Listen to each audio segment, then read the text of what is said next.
Okay, I think it's back to normal. So, I guess let me know if there's any issues. Yeah, so for some reason it was streaming to the US West server, and I have no idea why. Hey, Lisa, Harry, hello, ODM, Brian, long name, Clownfish, Brew MC, hello, Funky, hello. We live. Yeah, okay. Good. Alright, so I had like no idea why it was doing that, but I think we're good. We're finally streaming normally. My signal here looks pretty good. No drop frames, excellent. So it's all good. Alright. So let's yeah. Hey, Upas, hello. Alright. So let's resume where we left off yesterday. So last night we were trying to type on this, so I actually managed to you know, build the rest of it up. All I was doing at the end was just putting keycaps on and making sure that it was gonna work. So that was pretty much it. And so we can start by sort of like showing the BakenekoGO for what it is. And then we can move on to the Meletrix Zoom75. They have a new release called the Zoom75 TIGA. And it's sort of like this revamped look of the Zoom75 with just extra new features and whatnot. So we can kind of like go in steps. So let's just first just quickly show off the Bakeneko. So the Bakeneko is kind of like your no frill, simple O-ring mount, 60%. And what's unique about it, since its first release, is that this is injection molded polycarbonate made. It's a nice single chunk of plastic, and it uses O-ring mount, kind of like the popular unicorn keyboard among many others now. It has a centered USB-C port over here, and it is programmable using ZMK because as opposed to its prior release, this one is actually wireless compatible as well. So you can actually plug it in and use it on wireless mode as well. It does have an internal battery right here that allows you to in a wireless communications device to be able to communicate through Bluetooth to your computer, and so you can connect it wirelessly to your computer, and so it's quite nice. You can kind of appreciate it's pretty simple aesthetics wise, right? So it just has this O-ring that goes in the middle of the PCB and the plate, as you might already know, but alas, yeah. So right now it's built with these are the, let me remember what this was. This was the FJ400 HMX switches. So these are HMX switches I got from Click.io, but I think UniKeys also probably sells these Uni keyboards. And these are these kind of like Fujifilm sort of like themed white and green 3.8 millimeter long pole stem switch. And these are factory lube with 205 and 105 mix. So they come pretty nice straight out of the factory. These I think have like 50, I think I'm gonna say 58 gram springs or something like that. And these are quite nice, even just factory stock lube. Like the application is nice and even. And so I personally think if I get these, right, like I wouldn't really touch them up much because I don't think they need it. And we got NicePBT Tamagotchi on this. Which is a license set here from CannonKeys that they provided with the board, and so we get to try this out. So right now it has no foam, as you can see. You can see directly into the PCB here. So that's a hot swap PCB, 6.25U layout. We just went with full poker style layout, which is going to be all 1.25s and 625 for the space bar, and ANC for the rest of the mods. And so I can just plug it right on. Do you know if polycarbonate yellows over time? Yeah, all plastic can yellow over time. ABS in particular is more prone to it due to the composition. like decay from UV rays and like other kinds of radiation will definitely cause like chemical degradation of the plastic, which causes the yellowing. It is possible, however, to like reverse the yellowing process temporarily. So that's what people call retrobite. They use it for a lot of like gaming systems, old gaming consoles, as well as old like retro computers, vintage PCs, and keyboards. A lot of people will do retrobiting processes to basically reverse the yellowing, but it's temporary. It won't last forever. It will yellow again over time because it's a chemical degradation process. And so just like everything else out in the universe, things do tend to go towards entropy, and so they will degrade again. And so yellowing is reversible temporarily, but technically it is a form of irreversible damage. And any kind of plastic, whether it's an artisan keycap, whether it's polycarbonate, ABS, whatever it is, even PBT, right? They can all yellow and degrade over time. And so it's inevitable. However, I would say that it requires a very long time, as well as a lot of exposure to the elements, whether it's sunlight or heat or otherwise. Sometimes it can occur even in the darkness. Yellowing can occur even in the darkness and in no heat. It just needs to be surrounded by specific materials, and it can cause that as well. Or depending on whether there are additive agents used in the plastic as well, in the whole like process, it can also yellow on its own. And so it's a form of natural degradation of the plastic, and so yellowing is something that you can't really stop, no matter what, really. You can use some kind of like optical additives to sort of make it look whiter or make it look clearer, but it won't really stop it completely. It will eventually degrade, but that just applies to all plastic. And this, you can see, like, some plastics do last a very long time without yellowing, and so you can expect that you can definitely expect that not everything will yellow that quickly, so it'll take a long time. So I would say, like, I've had polycarbonate keyboards for a long time. I have my oldest polycarbonate keyboard is probably from 2000, I'm gonna say 17 or 18, so that's 6 years old now, and it still has its clarity. It hasn't yellowed a bit, and so that's fine. So I expect a lot of keyboards to also last quite a long time, even if polycarbonate. And if it's frosted, it'll help a little bit in terms of like how it looks. I do tend to think that completely crystal clear sort of plastics will appear more yellowed, or even like whiter sort of colored plastics like opaque and white will also, the cooler the white, the more obvious it'll be when it starts yellowing. But yeah, it'll be noticeable depending on what that is. I got a thing in the mail. Thanks for sending me a pipe bomb, Diego. Congrats. I hope you're okay, Drew. Well, it seems like you're okay. Talk to him, right? New podcast episode. Hastua. What's up? I just got an ad for an ISP. Wow, that's crazy. All right. That's kind of funny.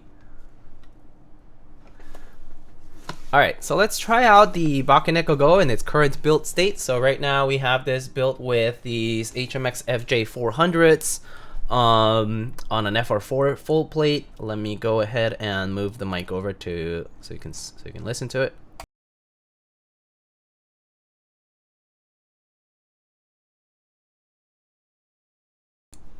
Alright, and let's mute the mic temporarily. How many talk Drew jokes have there been in total? 2, basically. Yo, what are these words? Okay. Oh wow, we're on English 450K. I think English 450K is overrated though. I think maybe English 10K is probably fine. All right, English 10K is okay.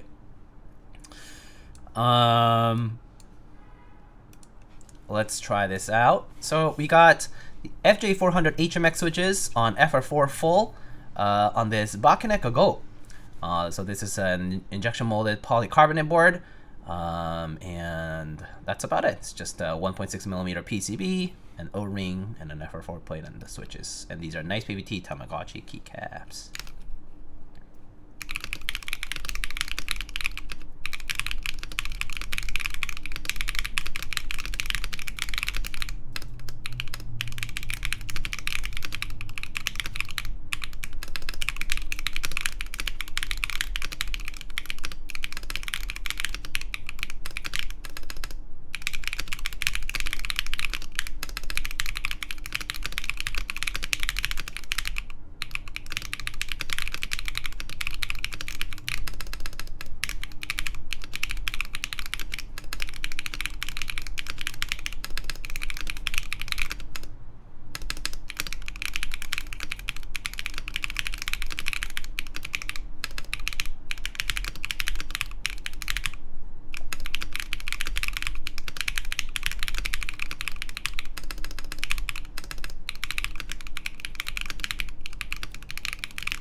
Oh wow, I'm having a lot of issues typing today, reading hard today, but alas. But sounds pretty good. This is completely no fault, all solid, just you know, like all normal kit parts. All right, here are the mods.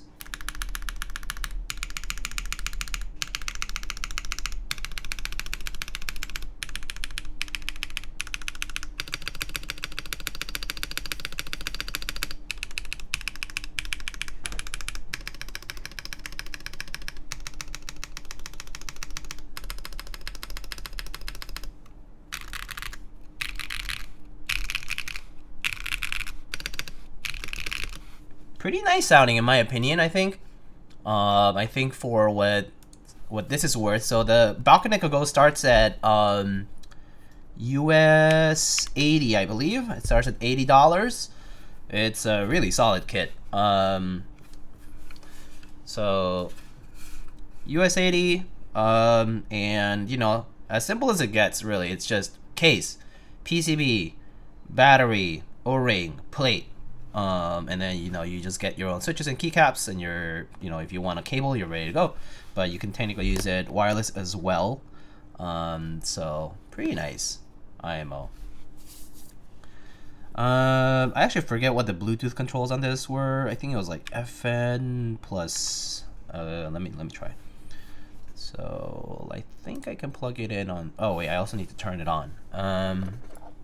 So I think the buttons over here. Want me to DM you a key map? I think I saw it on the manual. So let me see. And then it was, I think it was, like his number 2 is fine. Let's see, and then let me check my Bluetooth. Add devices.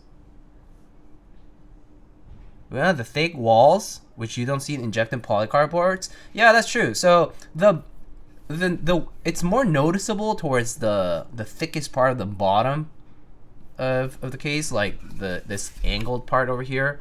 You can tell this thing weighs more, so it's quite nice. It has like a good amount of density to it. Okay, I think I didn't put the wrong thing. I think yeah, okay, it's not showing up, so let me just check. Yeah, sure, you can. Oh, it showed up. It showed up, I think. Is that right? Device is ready to go.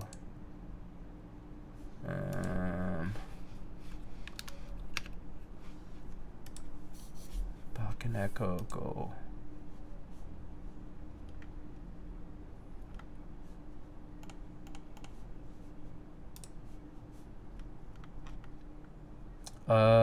Clear is. Oh, okay.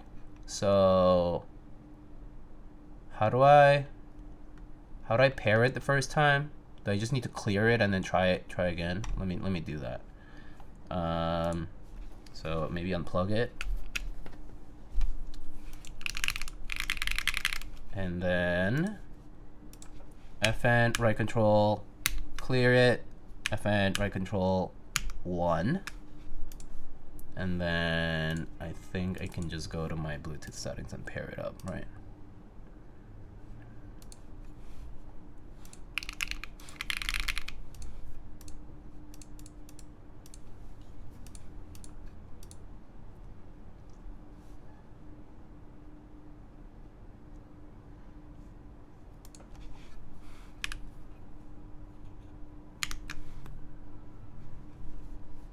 So I actually have a Bluetooth, like I have issues with Bluetooth keyboards in general on my PC specifically.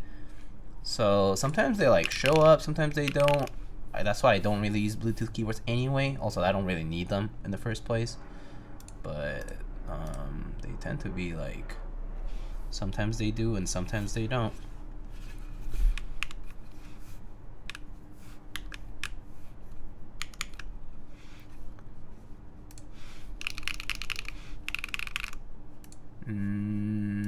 Well, I don't see it for whatever reason. Let me try a different one, different device.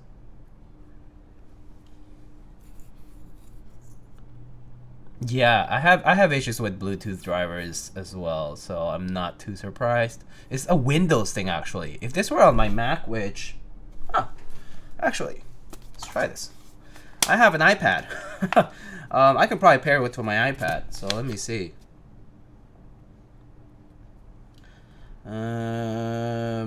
Let's see, Bluetooth, other devices.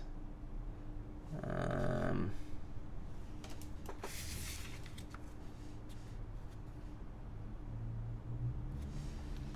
don't see it yet. Bluetooth BAT protocol. To be fair, I do not disagree with this at all. The question is, if I turn this on, is it actually on? Because for whatever reason, well, it'll show up like that, but let's see.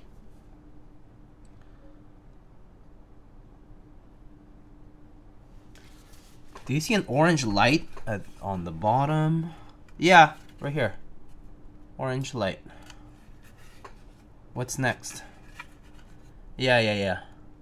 Is that because it's charging? Is it just discharged? It's been plugged in today. I left it plugged in. So I'm actually kind of surprised it didn't charge fully. Yeah, I should have some charge, but definitely don't see the.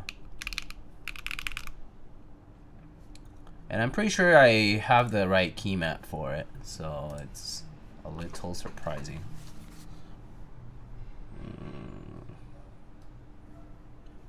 Let me see here. So that, I mean, it shows up BakenekoGO, but it says that the pairing is unsuccessful. Yeah, I'm going to think it's probably a Bluetooth issue here, because it's happening on my PC as well.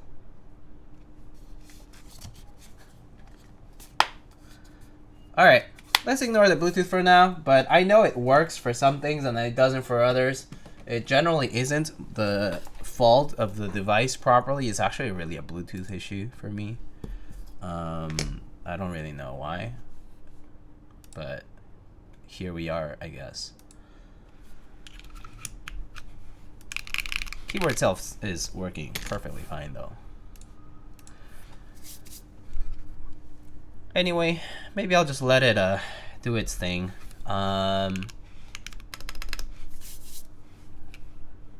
Alright, so it sounds pretty good though. This honestly is super nice sounding.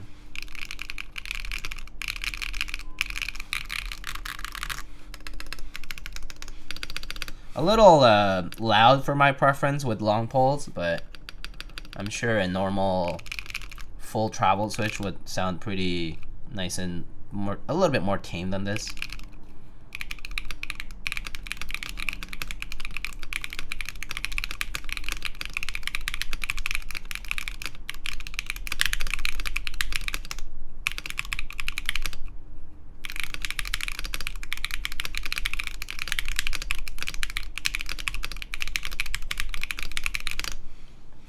So, Slinko's #1 fan. Hey Lightning, that's an awesome artisan collection. Can you give us a close-up of one of your favorites and tell us about it? There's a lot of artisans that I like, but I mean, I don't know. I mean, like for example, there's this one. There's a few that like look like artwork because they're so. I mean, like very like.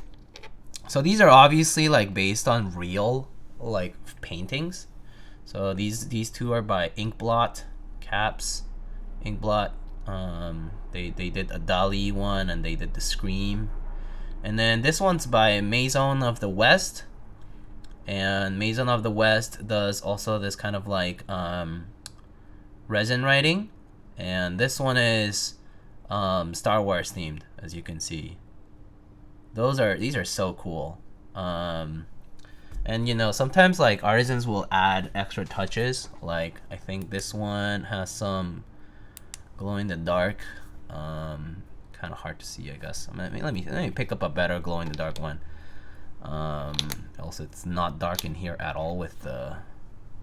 Like this one is called Meat Popsy Skull by Hungerworks Studio, and this one has like well, let me turn off the light here. This one has like glow in the dark features. So yeah, like this one has glow in the dark features.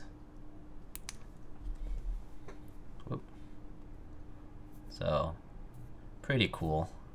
So I mean, yeah, makers will do just a variety of stuff. Like this in particular is pretty cool, but like different makers make all sorts of cool artisans. Like, well, like PrimeCaps Lisa is right here. So this one is from PrimeCaps. This is called a Lurvana. One of my favorite skulls from them, the Lurv. And then the Lurvana is sort of the more peacekeeping, instead of just love giving creature sloth. Shine a black light on your desk mat. Sure. There's like nothing.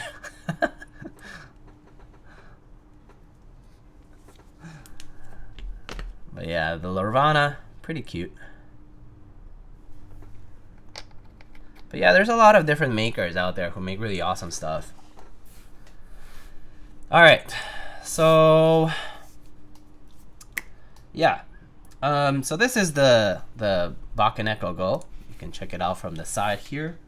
A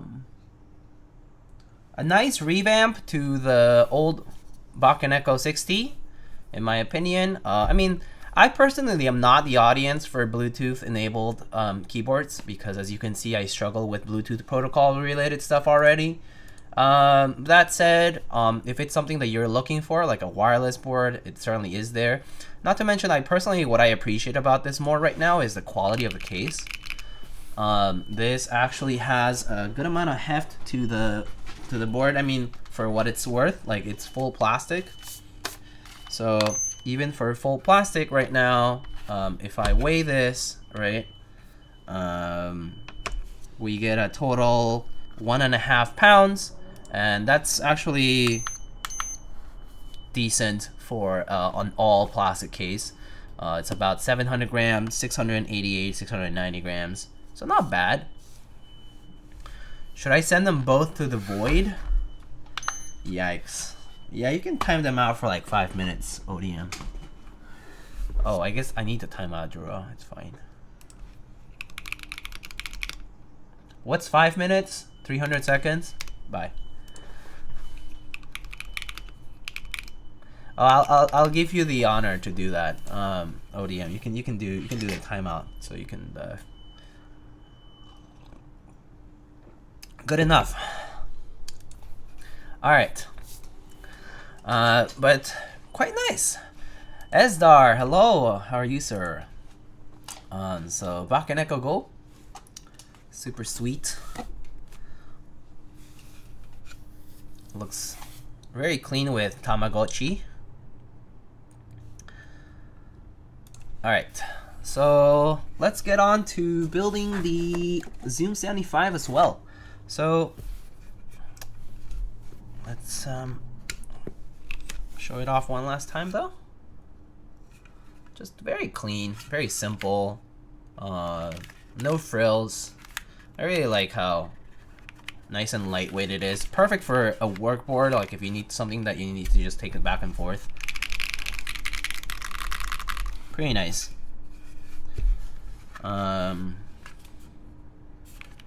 Yeah, no issues with PBT here.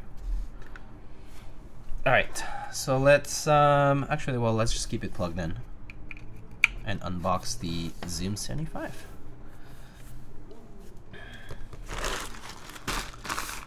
All right. So let's see. I've not unboxed this, so but I do know what color I got because it says in the box. I think. Whoa, whoa, whoa! Camera, hello.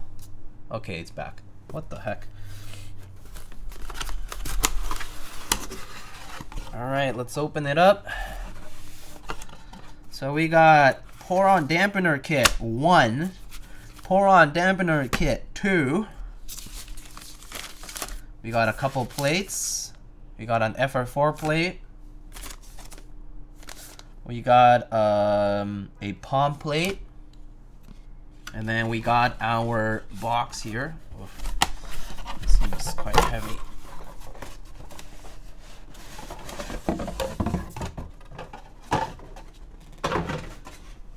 And we got the box.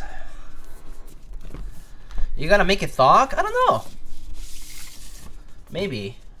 You guys, if you guys feel like it, yeah. I'll leave it up to you guys. If you guys want to see it thawed, then we can make it thawed. All right. So it comes in this nice box. Just says Zoom75 TIGA in the front. Looks like it's a magnetic lid over here. And just sort of like a schematic type of thing. Kind of looks like cables almost. All right. Ooh. Okay, so open the box and okay, interesting. So it uses like a drawer type system here for the box. So let's just open up the box like some drawers. So drawer number 1 has accessories. So we got a hot swap PCB. We got another plate. We got another. We got a wait, no, that's not PC. That's aluminum. That's aluminum plate. We got a PC plate as well. Wow, we have so many plates. There is a screwdriver kit. Holy moly, these come with like everything nowadays, huh? So screwdriver kit has interchangeable bits, silicone handle, and interchangeable kits. Ooh, that's kind of satisfying. So I assume these are, let's see, these are Torx, T6 and T8, I think.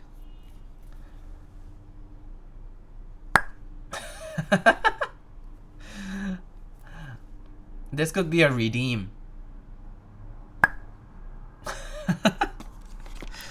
Pretty nice.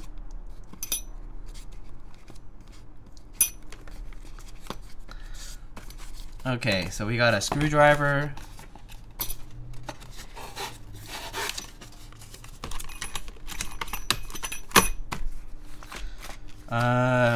Looks to me like these are stabs. Zoom TIGA stabilizers. Do not redeem. Better than Alex's pen? Oh, look at that. Okay. So we got these stabs. Zoom75 TIGA stabs. Ooh, interesting. They're like the mount from the bottom type of stems here. So you can see sort of like it mounts on the bottom. Like the wire kind of clips from the bottom side, so that's why they kind of fully rotate like this.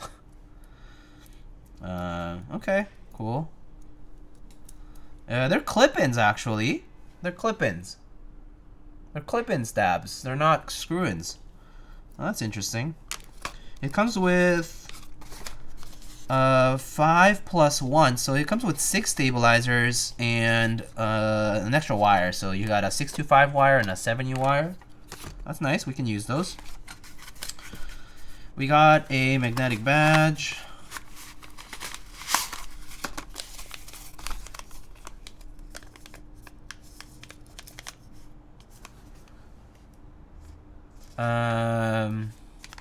So screws and a badge. Oh, I see. It's magnetic in nature, I suppose. I guess this just has to. Oh, I see. This just comes off like that. But we got a badge over here, magnetic badge. So that's nice. Pretty cool.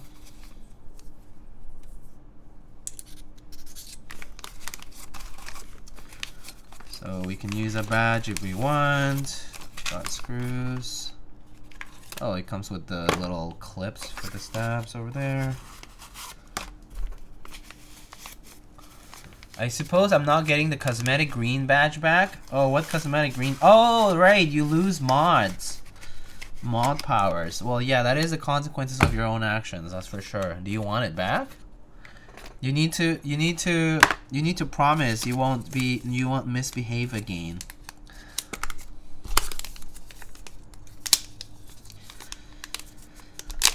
And if you can't promise that, then I don't mean, good luck, I guess. I don't know what these are. Some kind of silicone covers for something. Doesn't say actually. I think I got a build guide from Meletrix, so I can always check. Then we got some sort of like mounting utilities. Wow. Okay, we got a thick USB cable. Okay, wow. Rubberized USB cable with kind of fancy connectors. Very cool.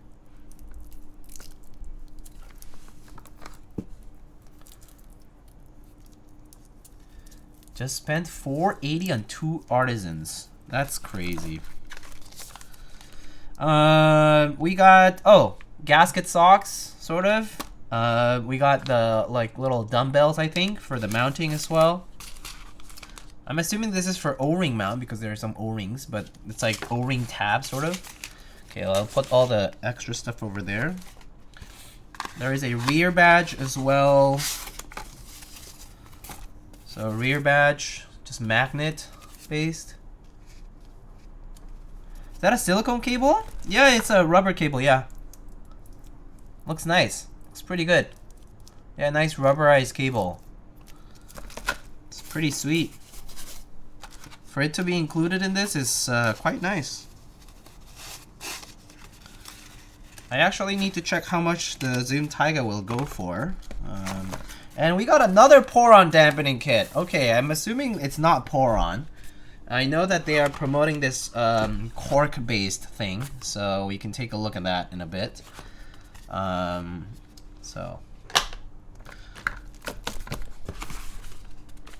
so drawer 1 had everything in it. Put these on the side for now. I don't need the screwdriver for now. And we got 10 billion plates. My cat would love chewing on that cable. Fair.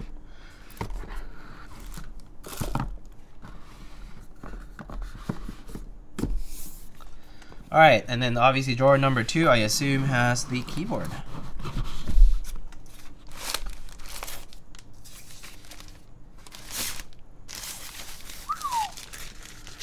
Would you look at that? Nice box, actually. Kind of fits perfectly.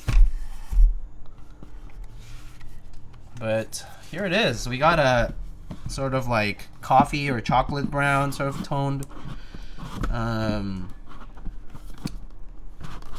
Zoom75.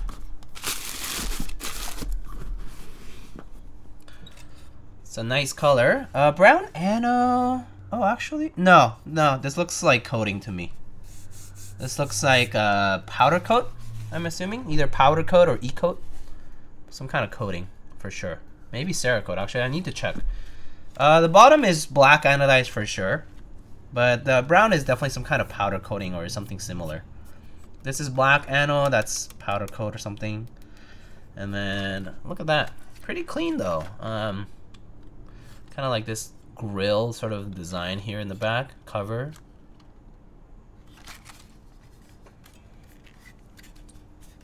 Very kind of intricate. I'm assuming this is to prevent bottoming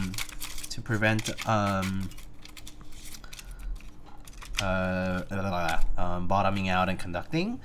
It uses a ball clasp system from what I can see. So let me see. Yep, ball clasp system. So the bottom just sort of pops off like that, and the top pops off like that. And on the right side, you can see you have one of the things here that's for the Zoom75 screen, and then we got this ratcheted sort of a knob sort of thingy on the right side over here above the arrow cluster, and that's on the other side as well here. Pretty cool. So that's new, kind of like for volume control and things like that.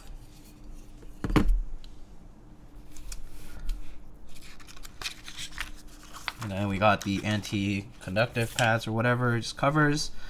And then it looks like the bottom has a nice brushed steel weight. A nice brushed steel weight over here. And looks like we got the daughter board, and the daughter board is magnetic mountable. So you can see it has magnetic mount for the main USB-C port mounting here. And then uses ball catch for the clasps, and it looks like it's attached to a set of batteries underneath here. So we can actually open that up and check it out as well. So quite intricate, there's quite a lot going on here. So if we remove the bottom weight,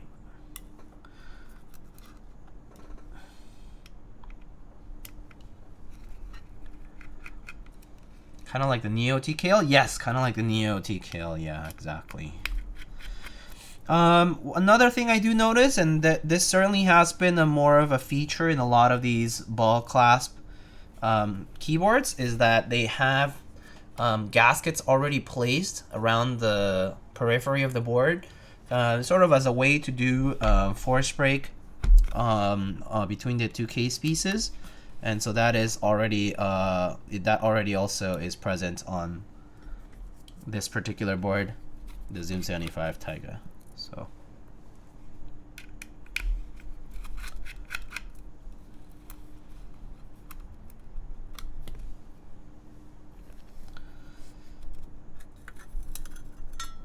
okay, whoa, these batteries are massive.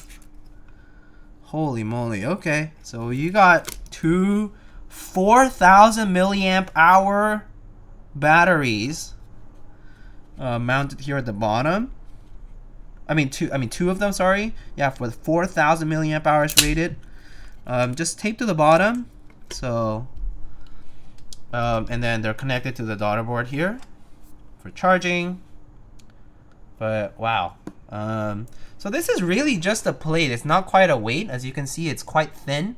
It's really just a stainless steel cover to cover the battery compartments. So it's just a way to cover this area. So it's really just a plate that covers the bottom compartment. So we can go ahead and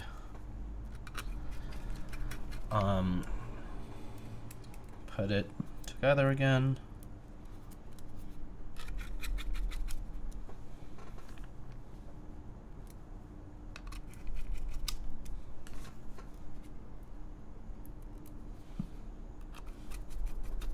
Okay, cool. So that's that for this. Let's go ahead and put the rest together, I guess.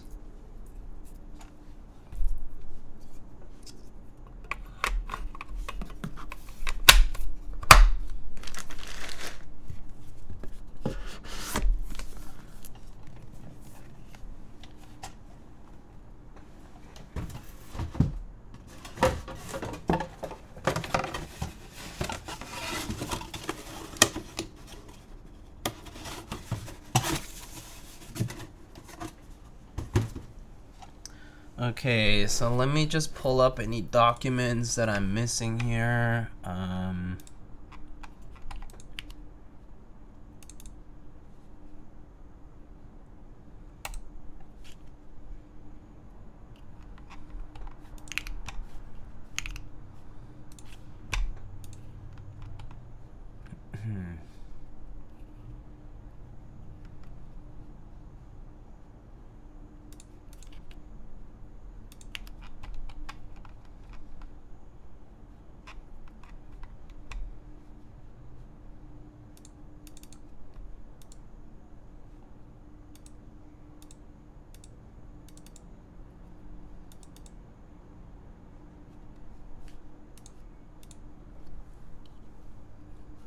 Oh, I am not typing on that anymore. So let me actually edit that command.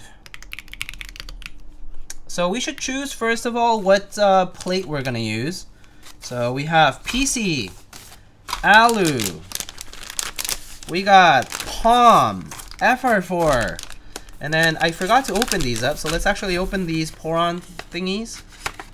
So we got an actual pour-on foam. So we got plate foam, we got PE foam, and we got case foam. And then the other one, we got cork.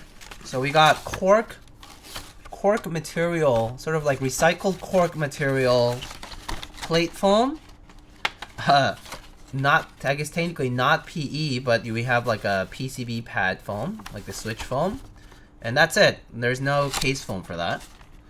And then lastly, we have more pour-on stuff. So we have extra pour-on, spacebar, plate, PE, and more case foam. So we just have 2 of those.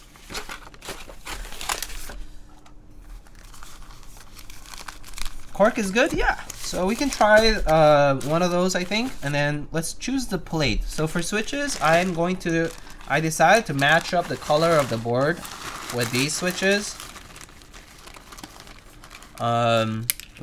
So I got these Tecsee chocolate toffee linears. So these are Tecsee linears. These are, I guess, like semi long pole. Not quite. I think they do feel like 4mm, but they're linears, and these have a 63.5 gram spring, and these are lubed with 205. But matching switches, sorta. So we're gonna put those on for the build.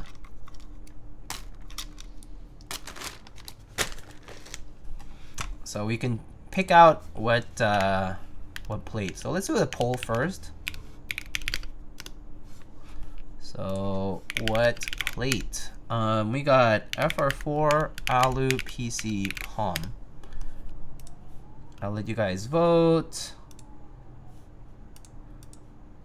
3 years, damn. MSA, thank you.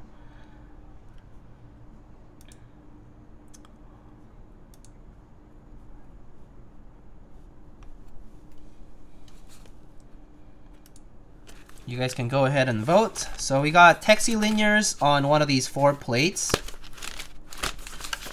So I'll let you guys vote on that.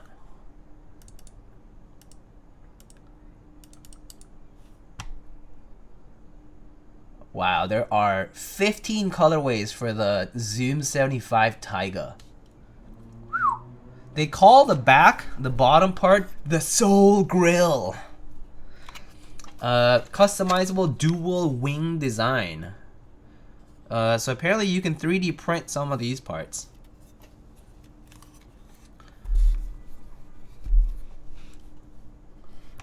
So this color is called Cafe Brown. And Cafe Brown comes with they call it Accu-Static Finish. I don't know what that means, but I'm assuming it's sort of like E-coat, but not quite. Accu sounds like sound. I don't know. But anyway, brown coated, black anodized bottom, brown coated Soul Grill, black knob, external weight is black and silver, and then badge is black, and the dual wing, which is these accents on the sides, those are yellow, gold yellow anodized. Other units have like white and some other variety of colors. Yeah, brown one-piece hoodie matches today's build. Oh, this was actually not intentional. I just got cold and I was wearing the hoodie already. All right, I guess we're going with full alu. All right, sounds good. Full alu it is then.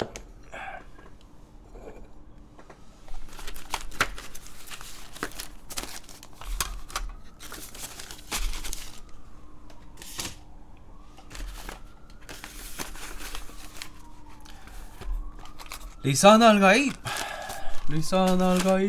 Yes. Alright. So let's see. Let's talk about the board. So they have 3 foam kit options. They call it the classic. Then they have soft pour-on foam, and then they have crisp, which is the cork one.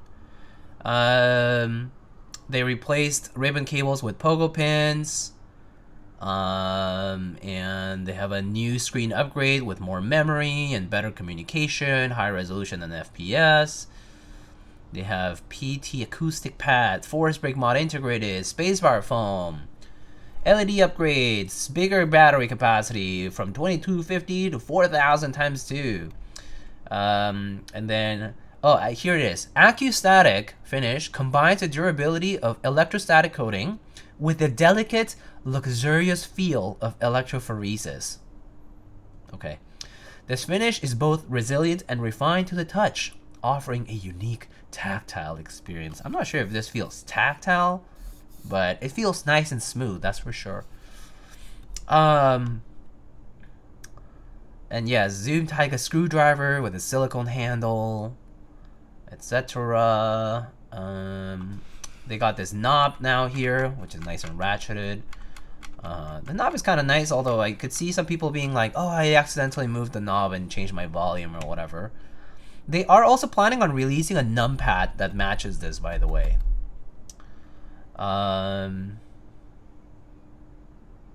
Okay. So layout-wise, they support 2U over here, as well as 1U, 1U if you don't have a screen. You can have a badge. ANSI and ISO. I mean, obviously, I think not the hot swap one. Let's see.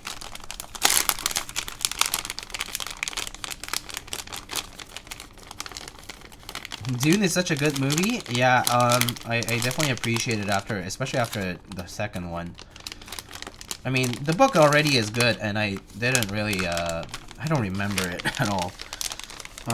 So I basically count as I never read it. I'm pretty sure I read it at some point when I was like a kid, but then did not appreciate it as much then. At least not to the point where I was like obsessed like my peers were. And so yeah. It was until I watched the movies and I was like, oh yeah, okay, I appreciate it. I'm so glad that they are making this in a nice, relatively digestible format. So here we have our PCB. It actually does support ISO. Sideways hot swap sockets for support ISO. Wow, they support like 10 billion layouts. So they support, let me tell you what it supports. Step caps lock and regular, ISO and ANSI for shift, and enter, and then and pipe, of course, and then backspace can be split. This can be 1U, 1U, or actually this can't be 2U, it seems like. Not for this PCB. Then you got the knob thing, and then here, down here, you have 1.25s and 1.5s. You have 7U, 625U, and 313 layout as well. So you can split the 7U into a 313 layout. Crazy, but you can do it if you want. Alright, well, very cool. Hello, Mr. Frank, how are you? So, quite a lot going on for these, for this PCB. Alright, whew. There's so much info on this. Okay, group buy is supposed to happen sometime in late October to early November. They're estimating the price point to be $200 US. That's kind of crazy. I mean, I guess that's expected of a lot of these boards nowadays. $200 US estimate price is 6063 aluminum, CNC machine, battery capacity, I mentioned it, 3 types of foam. They have a 1.2 millimeter flex cut PCB or a 1.6 millimeter non-flex cut PCB, which is the one I have. Customizable options are this bottom grill here, the little accent wings here, and then the badge. Then mounting systems, there are 4 of them. 4 mounting systems. There is top mount. They call it elastic bar mounting. There is silica gel mounting, which I assume is those little dumbbells. And then split O-ring mounting. 6.5-degree typing angle, has a screen, badge, or keys. Front height is 17.5 millimeters and supports wireless or regular. VIA and QMK, and ball catch system for the top and bottom for these to come together.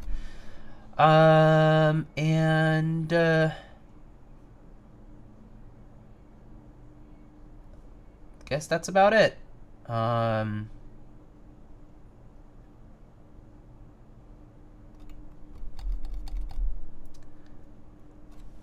Quite a lot of design changes to this though, compared to the previous Zoom75.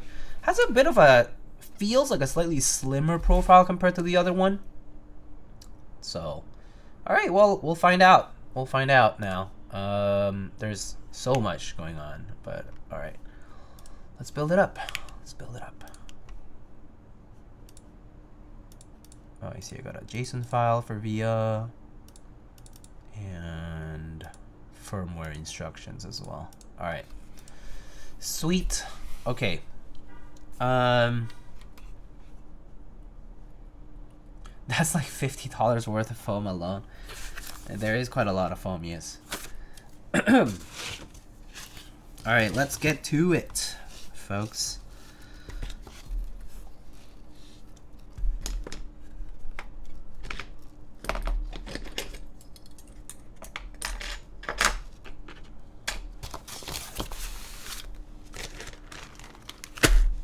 Oh, and now I should edit the keyboard command, sorry.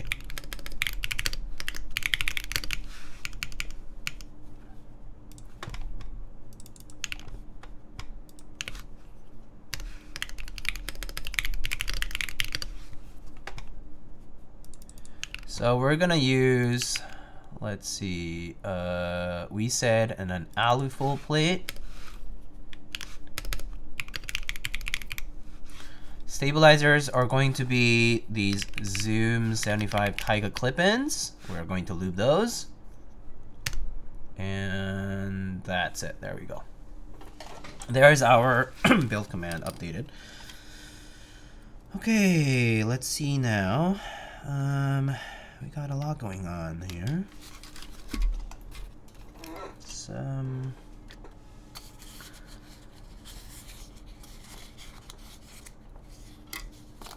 Why did they call it the BakenekoGO instead of BakenekoGO? What? Why? Why would they call it that? Why would they call it something different from the original design name?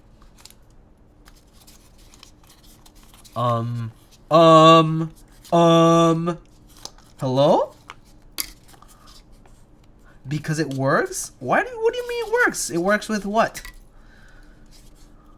What does it work with? But, yeah,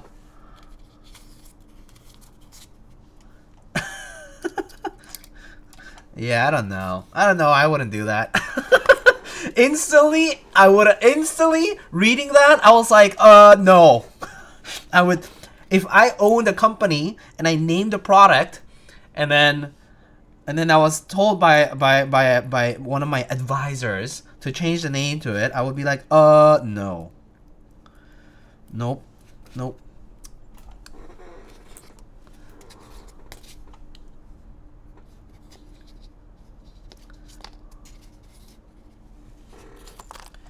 You see, there's more to it.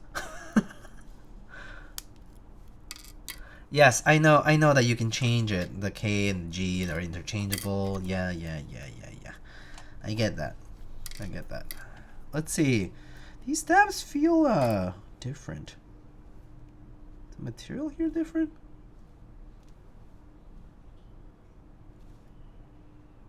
Huh. This interior feels less slippery than regular plastic. What's going on? Is this like coated with something? Or is it like not just regular plastic? I need to read up on their stabilizers.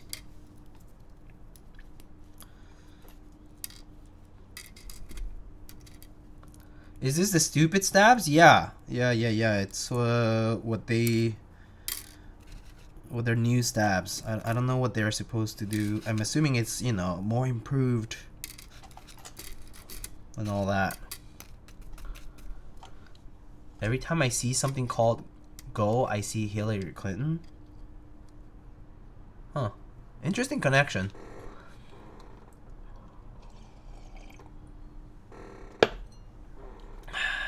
Bakeneko, go to the polls. Bakeneko, go to the polls. That's right. Go vote this November. Or if you're lazy like me, just get your mail-in ballot. Just get your mail-in ballot, which is what I did. I'm already done. Easy peasy, lemon squeezy. Diego, do you pull for Bernice? Not yet, but I probably will. I was thinking maybe I'll do like an anomaly team for her. So maybe like Grace, Rena, and Bernice.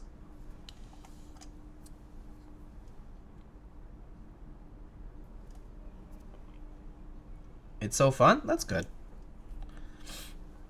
I didn't pull for Jane or Caesar. So...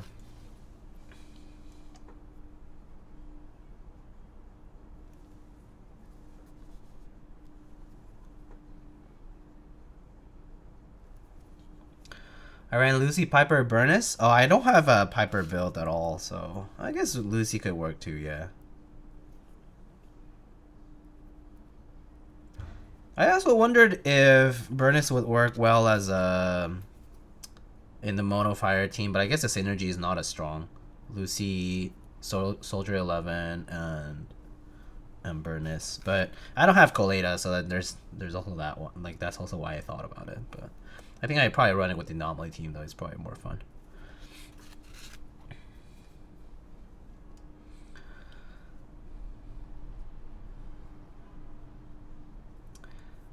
Can I add a ZZZ emote? Depends on what it is.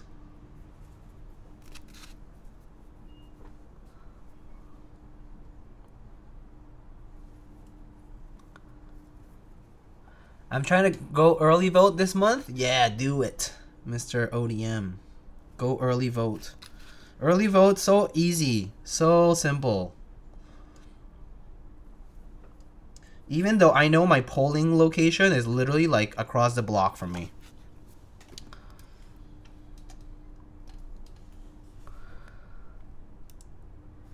What's this? Okay, yeah, I'm okay with that emote. That emote's fun. It's from Burns' trailer? Yeah, that's true. Why is it trending? Because a lot of people play the game. Probably.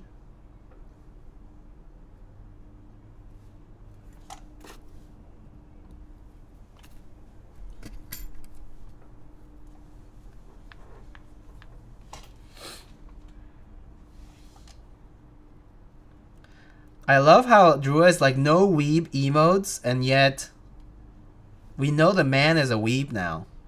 Worse than many.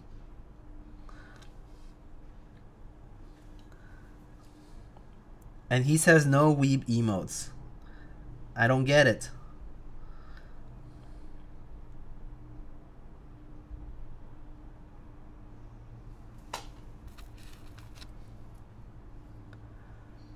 Heard there's a Jane in Zenless Zone 0? Yes, there is a Jane in Zenless Zone 0.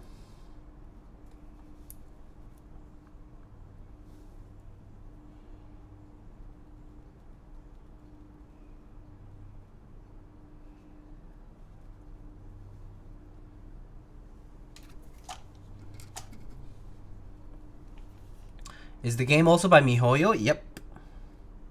Yep. It is also another HoYoverse game.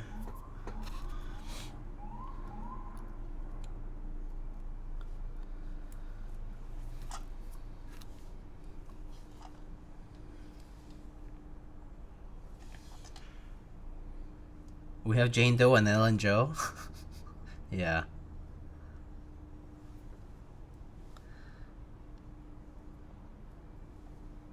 My favorite music company, Hoyoverse. With my favorite record label, HMX. Producing video games.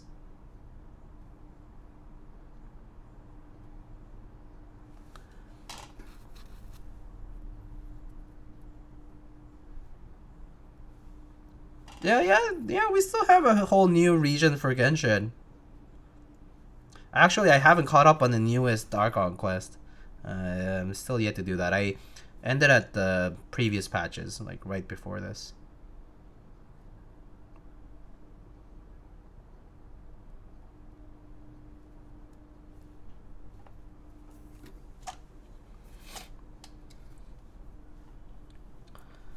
Genshin has been getting a lot of QL. Well, I mean, just about time. I mean, after Honkai and ZZZ were getting all this quality of life stuff, we were not getting any of it. So it's nice that we're finally getting some more.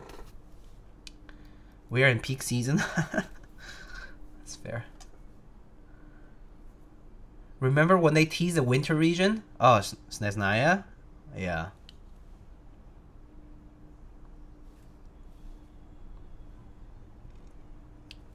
The Fatui shorts are always fun.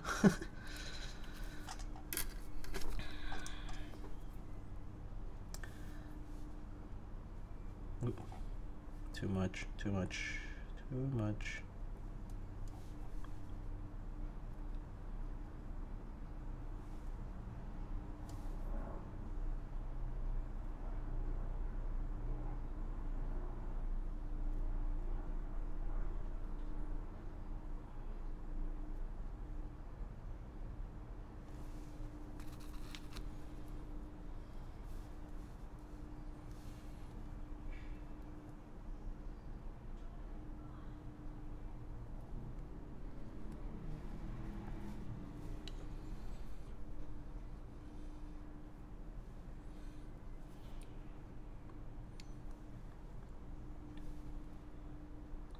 Remember when I wanted a C6 Shao? Wow.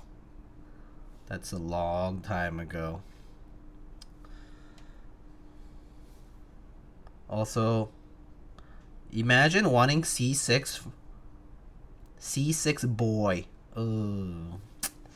The only acceptable C6 in that category is Zhongli. That's it.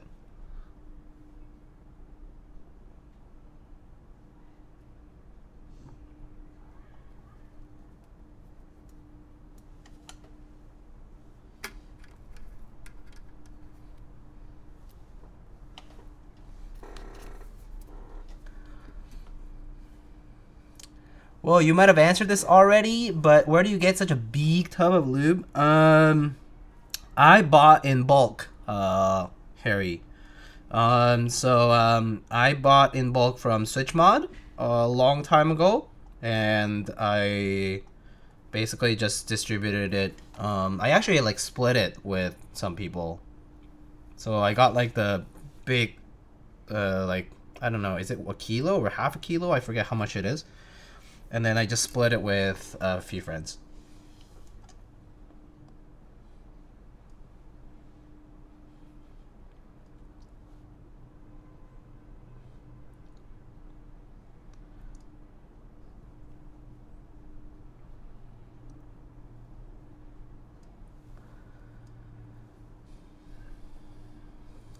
I wish I had done that at the start of my journey. Could have saved on lube. Can I go back in time? I mean, if I could go back in time, there are many things I would redo too. Yeah. Maybe the first thing I should have done is not start on keyboards, right? But we're here. But not starting on keyboards would mean not meeting a lot of people that I become very close friends with and stuff. So would kind of suck.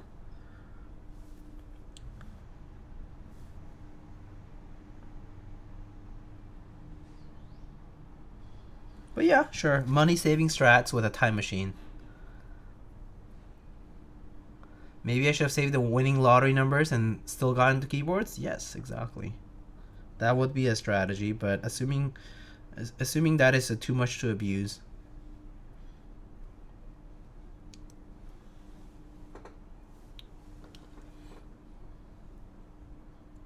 Key in the front, F Celestia. Yes. Damn heavenly principles. I like the lore that came from the summer events and stuff. The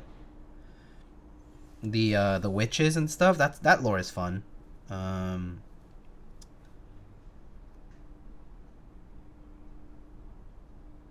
Like, are we gonna meet Alice?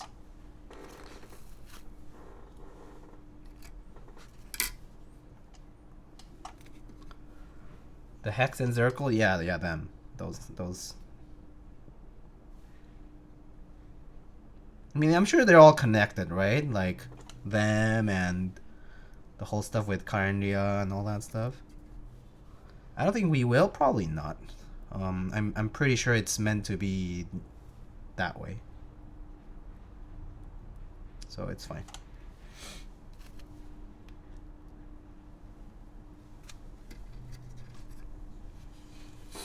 I remember Raiden being the most OP character in my line. I mean, she's still very OP. She's still very OP. I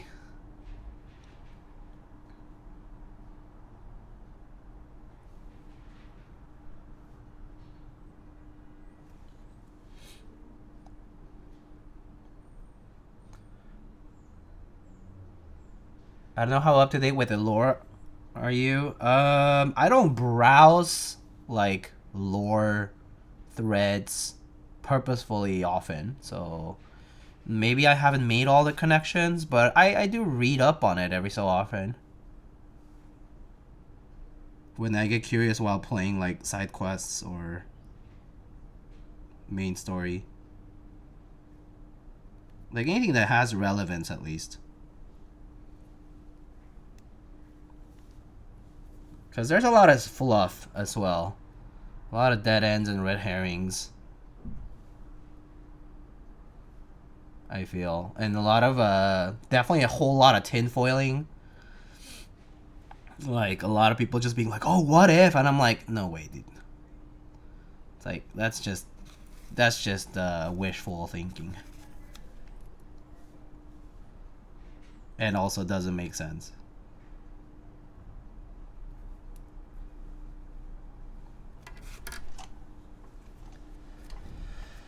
Okay, so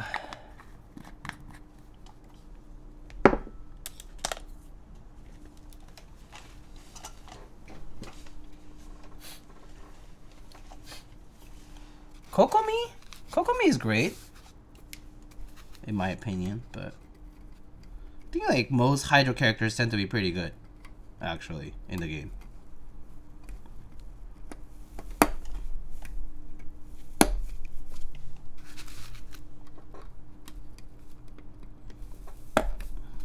Alright, you guys want to try this cork thingy? The cork plate foam thingy? Can't even call it foam. It's like a cork sandwich thingy. Seems interesting to me. Kind of want to give it a shot.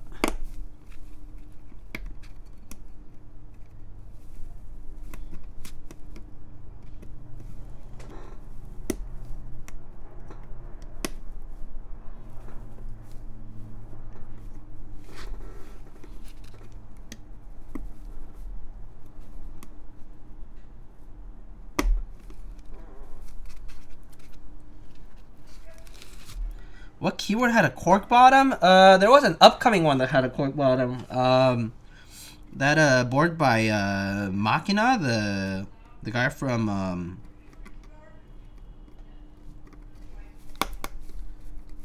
like Sydney, I think. He had something cork related. One of the Protozoa boards. Oh, that also kind of sounds right, but I'm not sure. Can't confirm. Don't remember everything.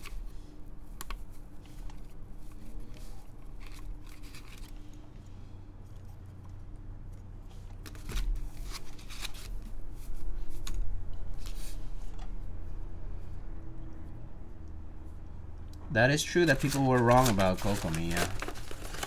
Alright, let's try this cork thingy. Cork thingy. So cork thingy comes with this like band-aid looking thing. And then like the plate foam looking thing. I think I'm just gonna do the plate one. Cause I think this will be fine.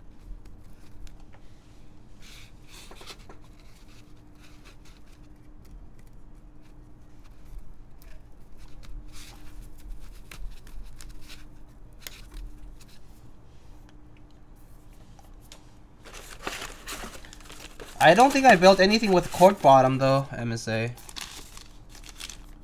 I built boards from them, but I haven't built anything with cork specifically.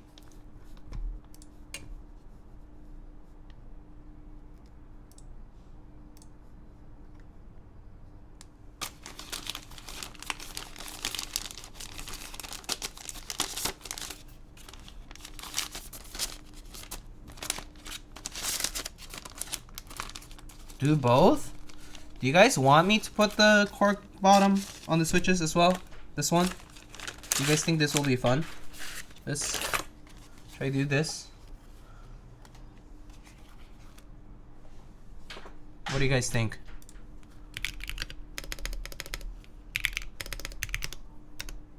Yeah?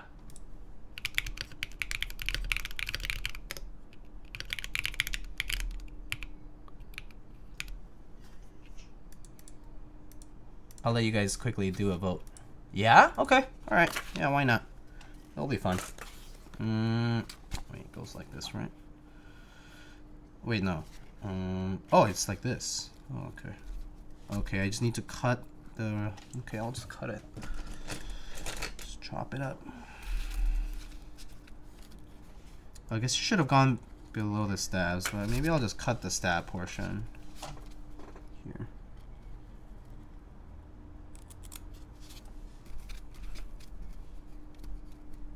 Tuck him under.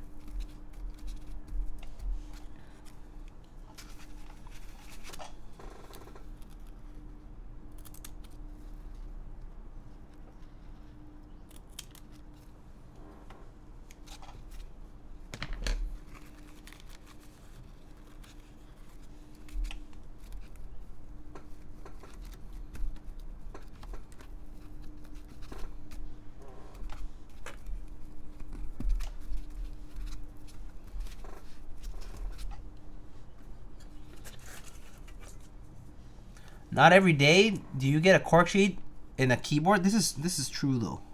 This is absolutely true. Not every day do you get a cork sheet in a keyboard. Also, I do see that there are these things for hot swap. Let's see, split or oh, they do have labels on this. Not this one. Elastic bar mount, silica gel mount. Okay, these are the mounting systems. Did it come with any hardware for my PCB is the question. I don't think I see it for the hot swap sockets. Let me just double check real quick.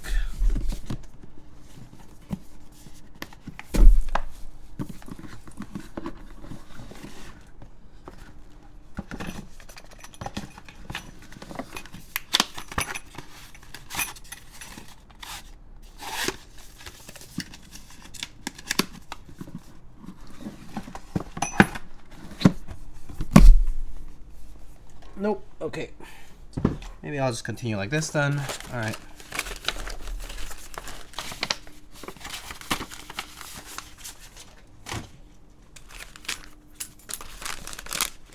Oh, it's right here. Oh no, that's the receiver actually. That's just the USB receiver. Okay. All right. It's not done.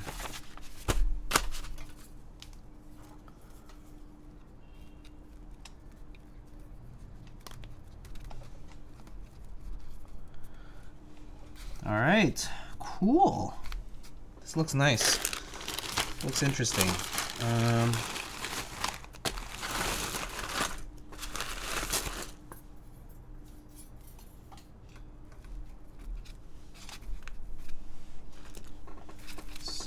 put some switches.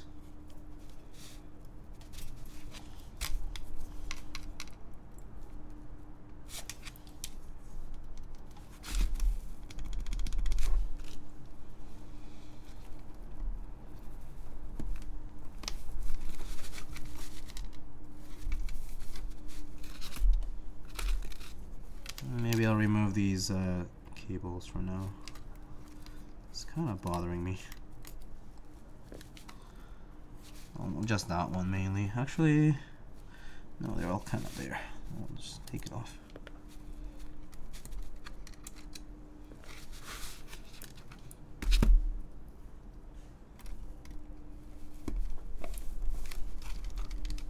Does the cork act as PE foam? Yeah, pretty much.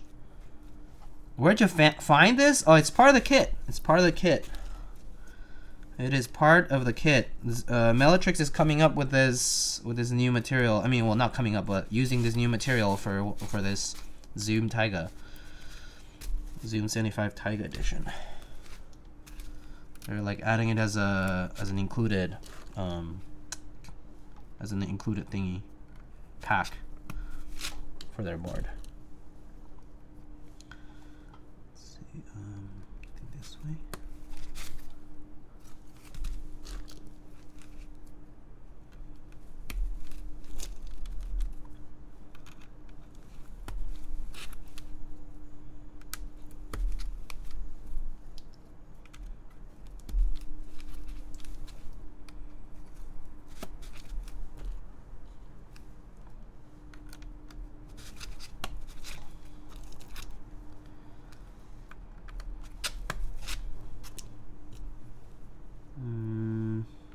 This is the one, yeah.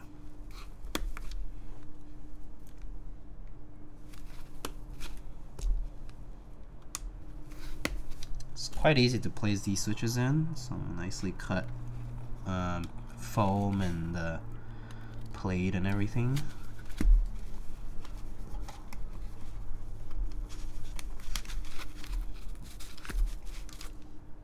Oh, this one is just caught in the corner.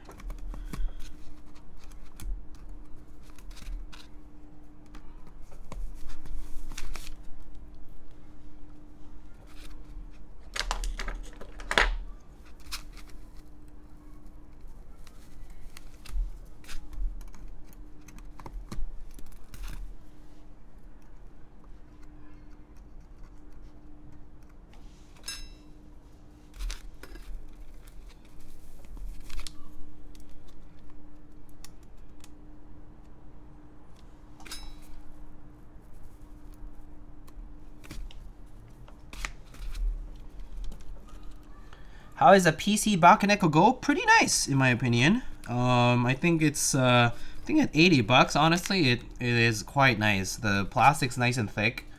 The sound of it is pretty good, even without any kind of additives or foam or anything like that.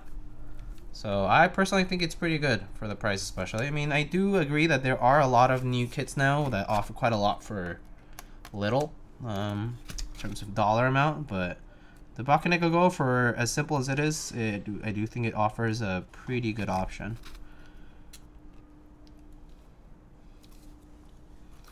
Sounds nice too, in my opinion, you know?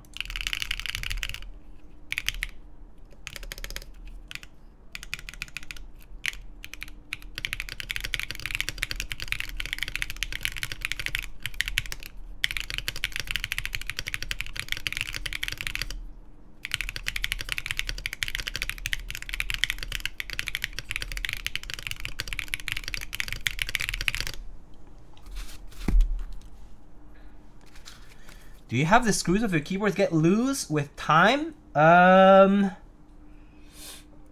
Only if you're like moving it around, yeah, maybe it might. Is it a keyboard that you move around often? Like move around as in like it gets shaken because you take it in a backpack or in a luggage, or you travel with it or something like that? In those cases, yeah, screws can loosen up. Like vibration can definitely cause that.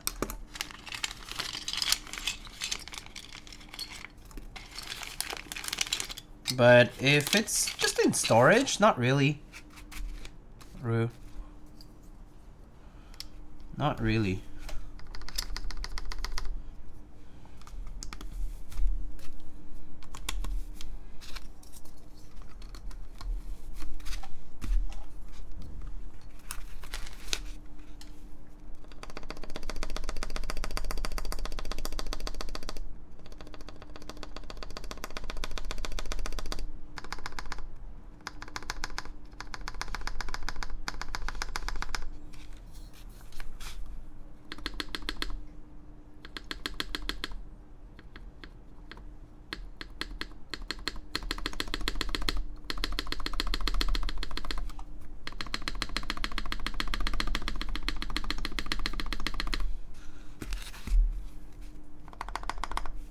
One screw always gets loose.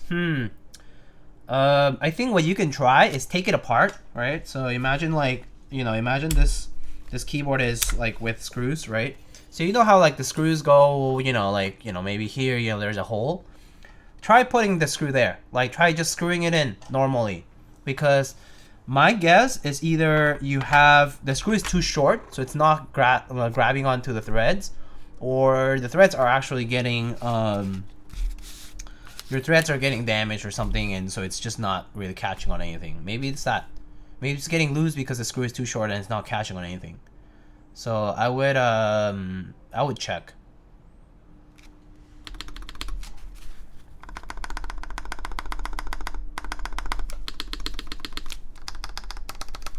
Okay. Sounds pretty good.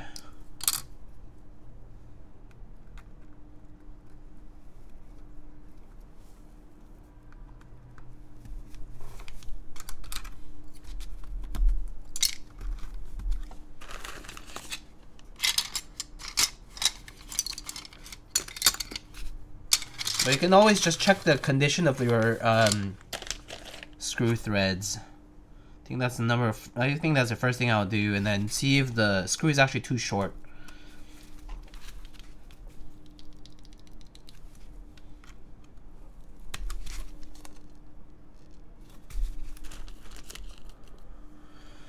Do wine-colored switches or theme switches exist? Yeah, maybe. But I don't have any. I don't have any wine-colored or themed, rather, switches. But I imagine there are switches like that, right? Aren't the, like, I mean, Bingsu ones are not, like, themed specifically, but the colors are, like, sort of wine-like. Like those, like, Palm Bingsu switches that that Australian vendor had. But sure, that could go fine with the cork, yeah. That's fun, actually. Saroki SB wines, there you go. So there's another one. I honestly don't follow all these switch manufacturers, but I'm pretty sure there should be some. Like, I mean, if there's like coffee themed stuff, there's gotta be wine themed stuff. Cork, a brown keyboard, and no wine themed switches you're playing. Well, I only knew I was getting the brown one until it arrived. So, like, legitimately, if it wasn't written on the outside of the box, I wouldn't have known. Like, actually.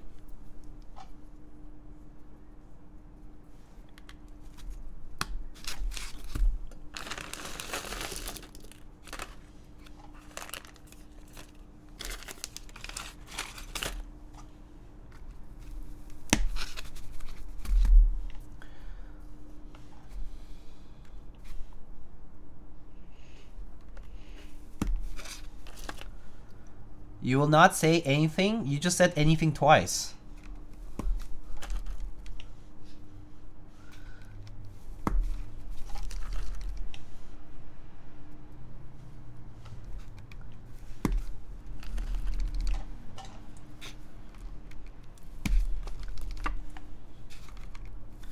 Actually.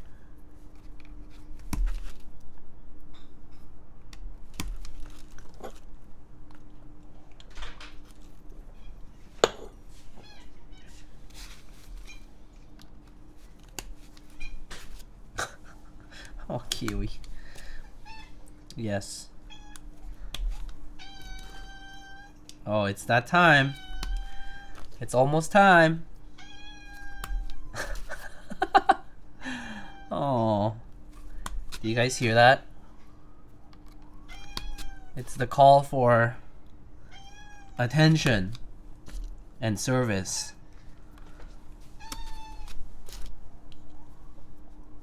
Oh, Kiwi. Already? Well, actually, I guess it's about time. Actually, you're starting late today, Mr. Kiwis.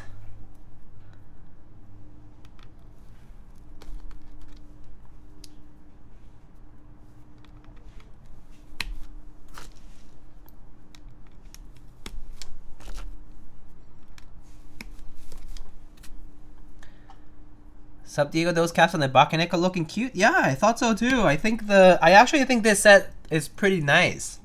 It's like small font and the poo novelties, the best novelties ever. Love Tamagotchi poo novelties, the best. The best.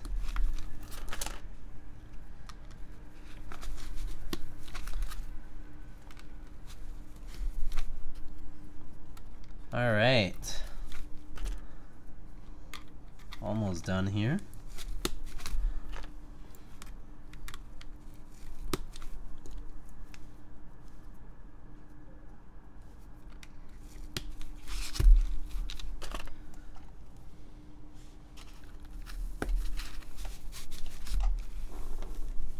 All right, that's it. Quick build.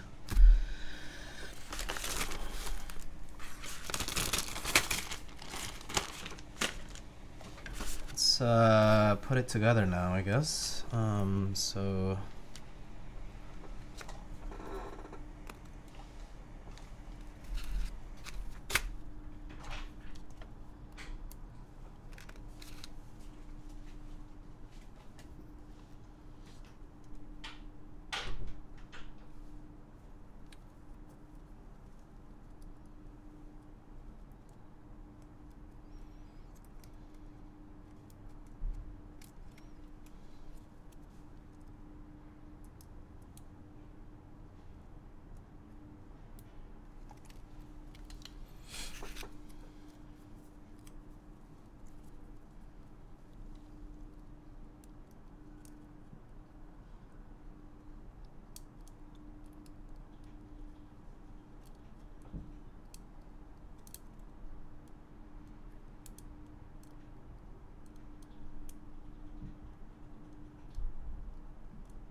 Last one here.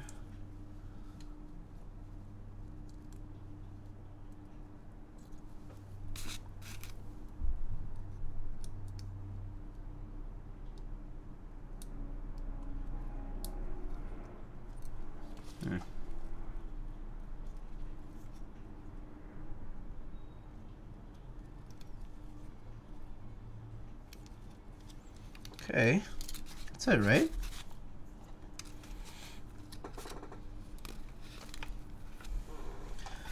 Alright, let's see now. So there are a few different mounting methods. Let's see. Let's get the mounting styles here. So there is silica gel mount, which uses these small little dumbbells. It's kind of like dumbbell gasket thingy. And then there is elastic bar mount. What the heck is that? How does that work? Oh, I see. These work. They kind of go onto the PCB tabs like this.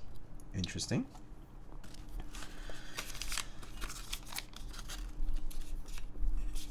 Then we got just classic top mount. Just has screws on it. Then we got split O-ring mount. Not sure how this one works. Oh, okay. So some kind of like little tabs are installed and then the O-ring goes around, I guess. Kind of looks like dental O-rings. Pretty cool. We can try them. Try the bar thingies first. These elastic bars for the PCB. Yeah, we can do that first, and then we can go with something else later. Let's see.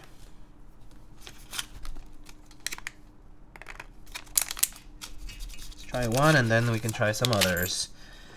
So let me see how to do this.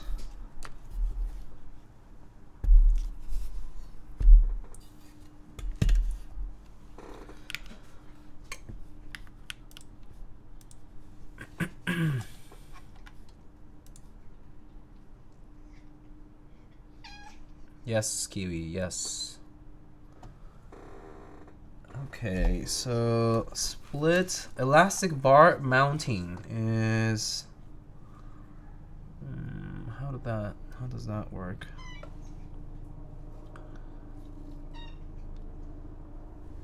Yes, yes, Kiwi, yes. Imagine this kind of goes towards the bottom like this.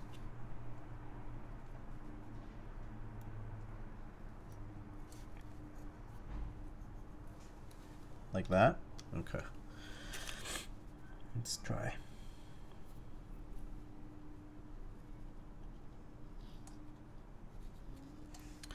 So just putting these little like kind of like gasket socks.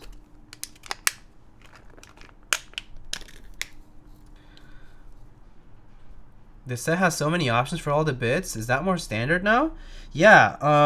So a lot of like there's kind of like to explain it in a brief few words, like I guess like in the past few years we've definitely seen a pretty strong rush of a lot of these like manufacturers, particularly like in China, where they can also manufacture in higher quantities and they have direct access to a lot of the manufacturing facilities.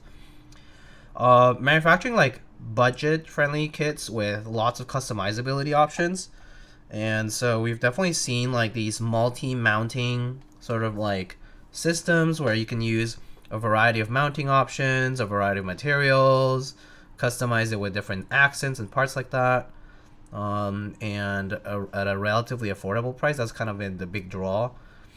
As opposed to that, they're also making like quite a lot, so some of them are like pre-order only and like and it takes a while, but some of them are also like in stock sales with a lot of options.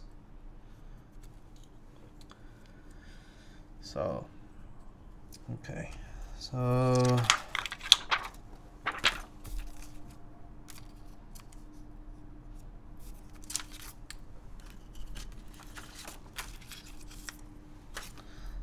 put this down here. Okay. So it will go like that. Okay, so let's see. Is that how it would go? Okay, so it uses these pogo mounting thingies.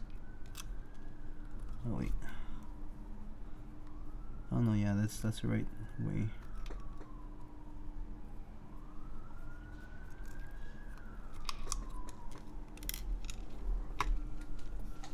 So you can see how it turns on right away.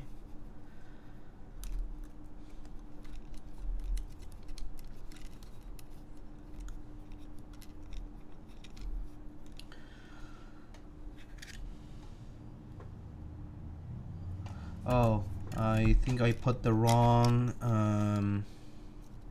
ribbon cable on the wrong slot. So there's a 3-pin on the bottom and the 4-pin on the top. So 4-pin is gonna be the LCD screen.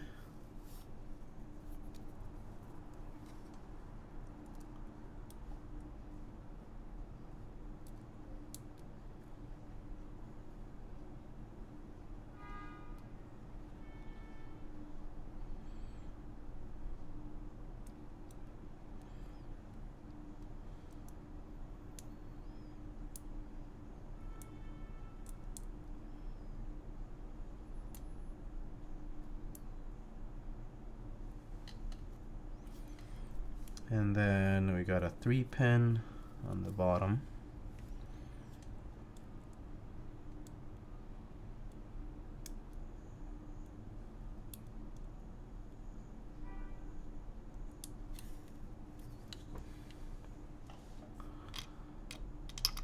It's been a while since I explored keyboard. Yeah, that's fair. Okay, so it goes kind of like that, just kind of slotted in there, and it just kind of sits there. Same for this, just sort of sits in that slot here. So there are these like slots for those daughter boards to just sort of sit in. And then the main board here should just plug into the daughter board like that. And that'll sort of like turn on there, right? And so now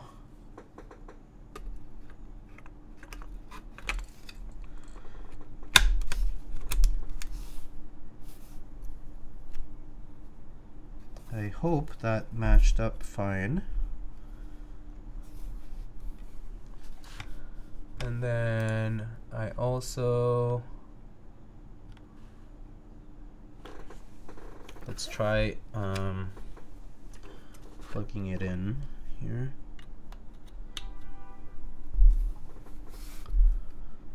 Okay, wow, all right. And forgot about the rear badge. So here is the rear badge. That's just magnetic.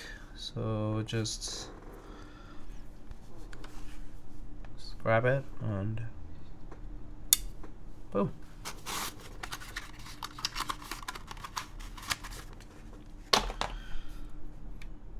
Okay, that definitely works. This doesn't have a click, it's just up and down. That's just adjusting volume.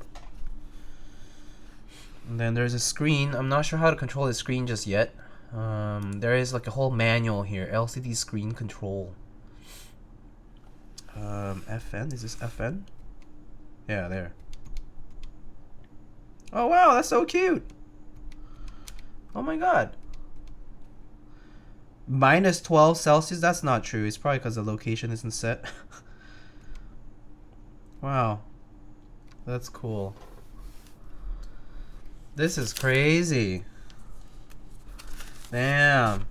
Man, keyboards nowadays are so nice. They're so nice. Alright, wow. Keycaps. Ooh, you know, there was this keycap set that I wanted to try that I never got around to, so let me bring that. Oh, Kiwi, I know, it's time. Okay, actually, you guys want to say hi to Kiwi first? And we can go, and he can go eat as well. Oh, Kiwi, say hi. Say hello. Good boy.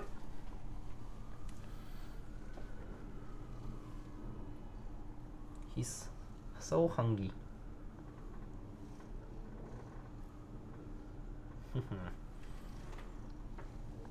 He is hangry. I don't know. Kiwi, want to say something to the mic? Raid incoming. Oh, from whom? Oh. Well, whoever raids will get to see Kiwi for a bit if they do come here now. Yeah.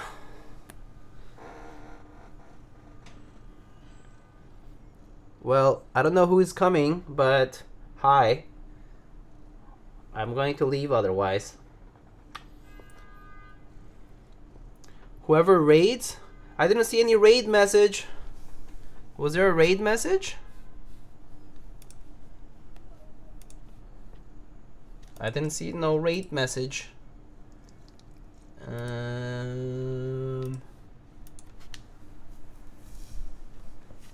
Oh, there it is. Hi. We raiding. Hi. Raid Shadow Legends. Yes, please. Check out my sponsor, Raid Shadow Legends, aka nobody, because Raid Shadow Legends never sponsored this channel. This is Kiwi. He's about to go eat dinner. he has something to say to you all, which is just rubbing against the microphone.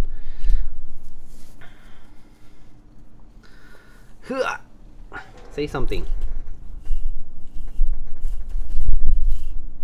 Yes, all of that. All of that.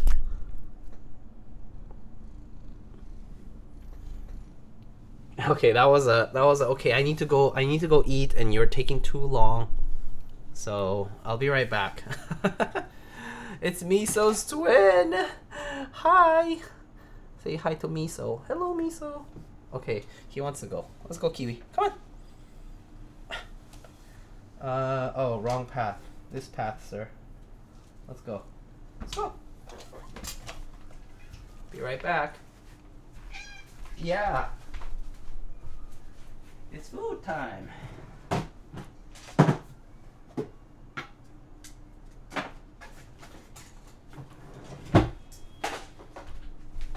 Yeah.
Kiwi. Oh, what a good boy. So patient.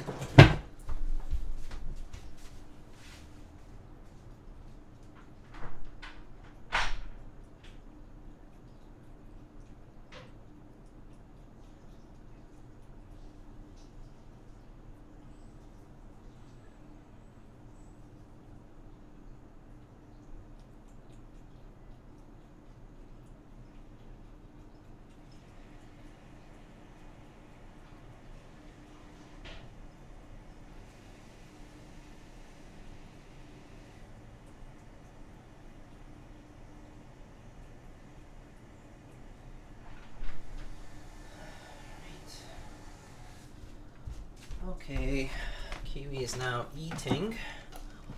Let us get to the exciting part of the stream and type on the Zoom75. Oh, forgot my keycaps. Let's try this.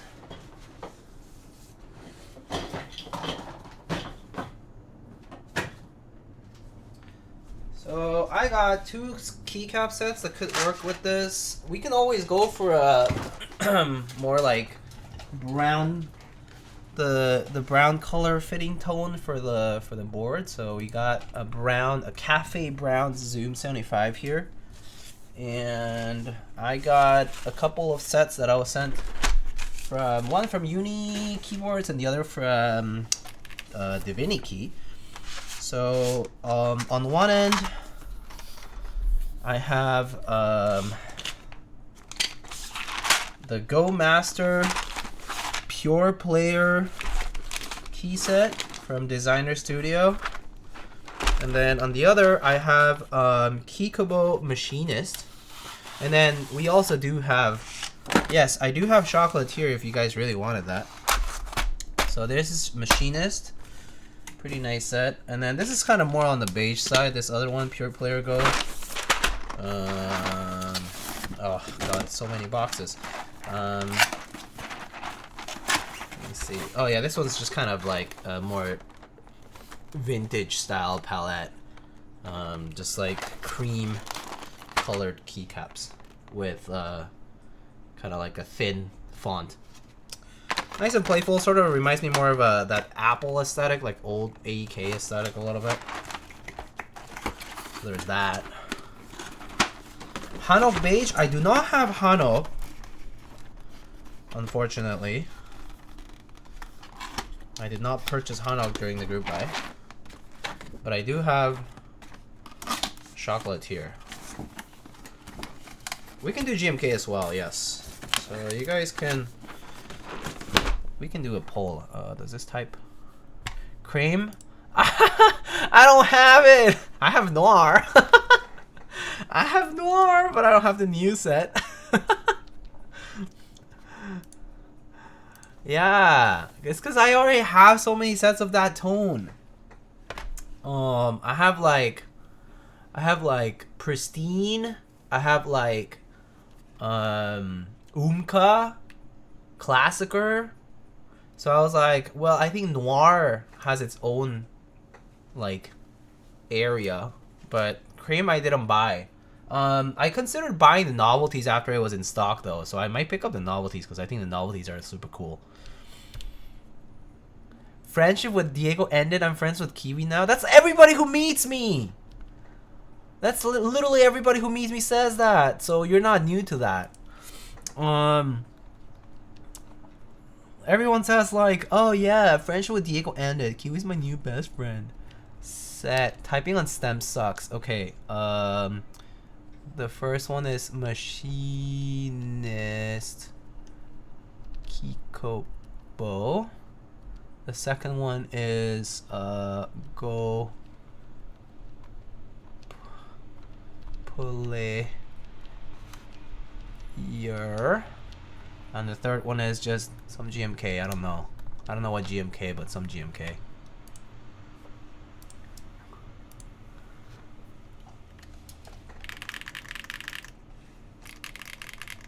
I hate Avery so much you specifically avoided creme. No! What the heck? I have not purchased new sets for a while, actually.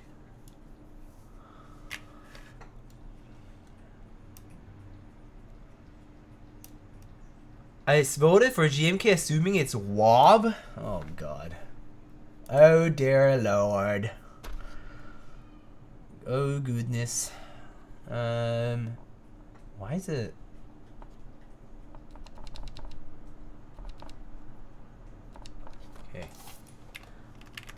This lighting's just like zooming past. I reduce the speed a little. Clip it and ship it? Hiya. Alright, it looks like GMK is gonna win. Okay, we can do that. That's fine. Let's see.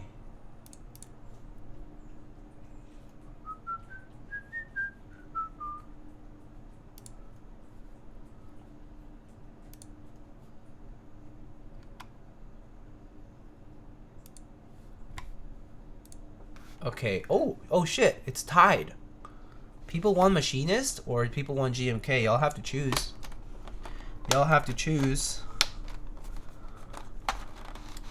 I guess it's either. I guess yeah. You can do Chocolatier if that's what you want it. Oh wow! It's tied. Oh wait, no. It's 9-8 actually right now. Oh boy. Oh boy. 10-10. It's gonna be 50-50. Well, I guess 45 and 45. Whoa! Poll ended. Okay. So, I guess we are not deciding between the two. So we're just gonna go with the other one then, right? Wait. Fossabot said it's Machinist Kikobo, but the poll on Twitch says it's actually the same. Machinist alphas and GMK mods? You know, that's actually not a bad idea. Should we do Kikobo alphas and Chocolatier mods? That could be interesting. That could be fun. Alright, sounds good to me. Alright, cool. Let me get the alphas on this first, because the alphas on this are kind of cool.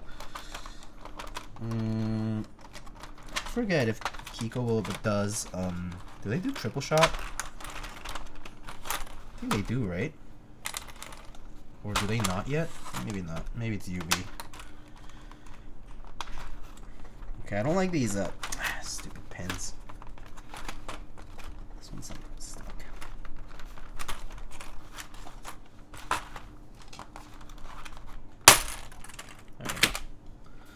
Okay, so alphas first.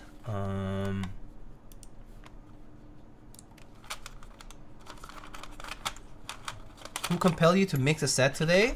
The chat. Who else? Who else? It's gonna look crazy.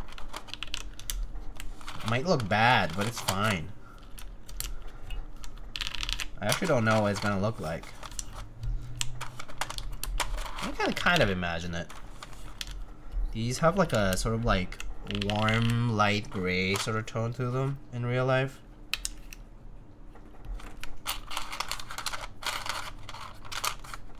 And yeah, they are both ABS double shots though, so might actually work okay.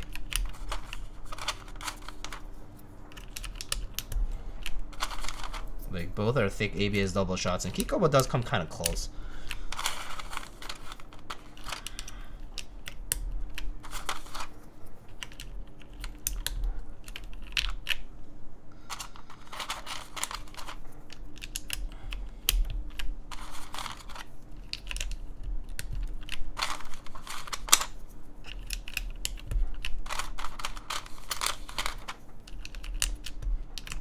I've done worse. Remember that time we mixed like, what the hell did we mix? It was like carbon and some gray set. Was it like ASCII or something? Was it Dolce? I don't even remember. I remember there was a constellation that we built with like two completely different sets, and it was like half and half of the board.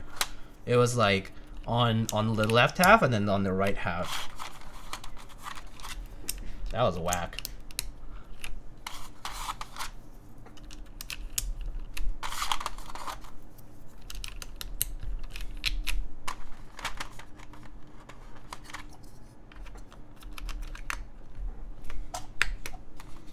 Where the heck is my, what? Does this set not have an alpha,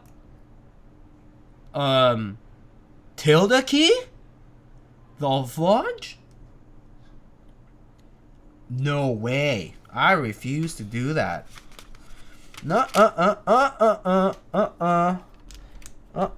nope. Not happening. Not happening.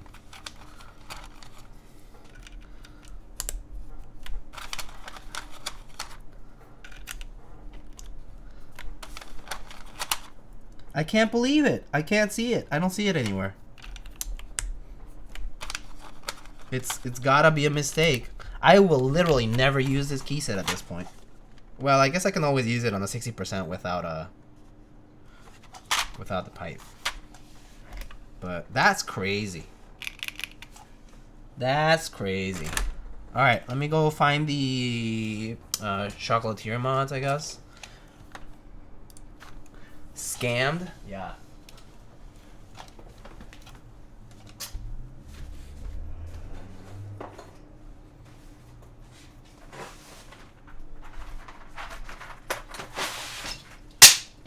Oopsie.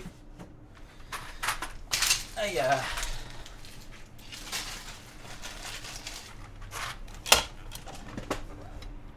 Is that a roller knob? Yeah, it is. Goes up and down. Controls the volume on this right now.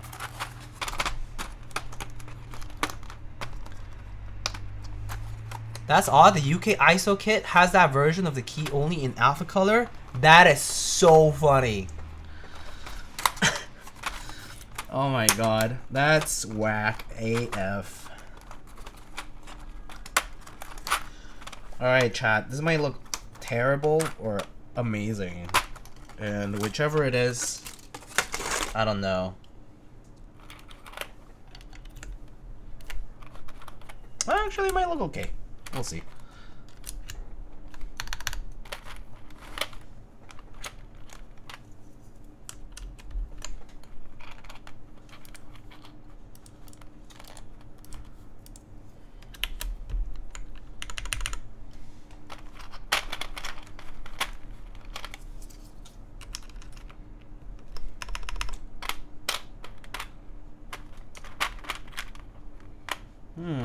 Oh, we got these novelties. Try a couple. Did I fucking seriously mess that up? Oh my god, I messed up the mods. Because I probably thought I was building something else. Wow, I usually don't make this rookie mistake. Crazy.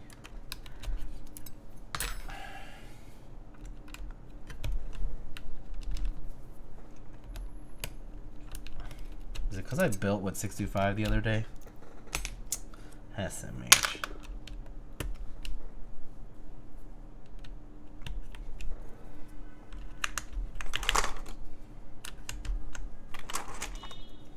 Not bad, actually, yeah.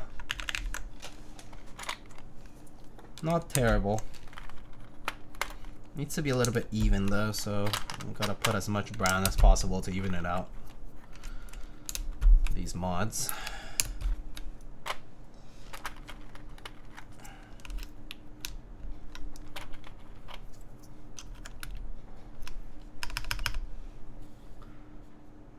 And guess we can put artisans here and there. Not bad. The brown mods kind of match the brown coat on the camera. Yeah. No, they do. They're not exactly the exact same shade of brown, but really, like, it's definitely closer than you would expect, yeah. It's not the exact same one, but yeah, it's pretty good. It's a pretty good match.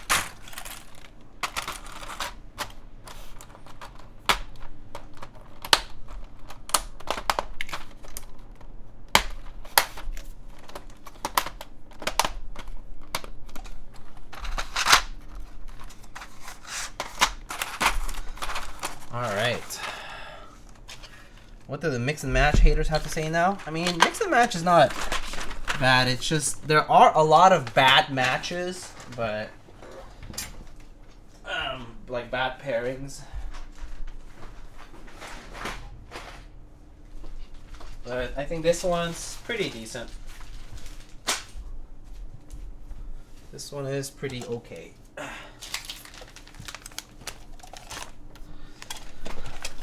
Let's see. Okay. Let's see. Put some brown on this. I don't have like brown, but some of these will work. This Pilgrim on there. No, these are like brown, are they? Got these Panda sculpt. Kind of more coppery, but it's okay. Works pretty well. Wow, old school Kipora. Haven't seen one in a minute. Got more coppery artisans here. Not sure if this one will fit though. I think the fitment of this cap is not very good. So maybe not this one.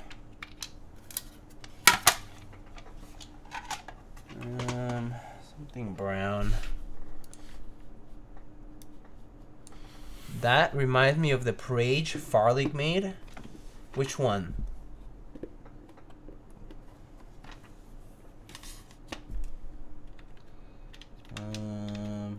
Ooh, laser cap. I'll do that.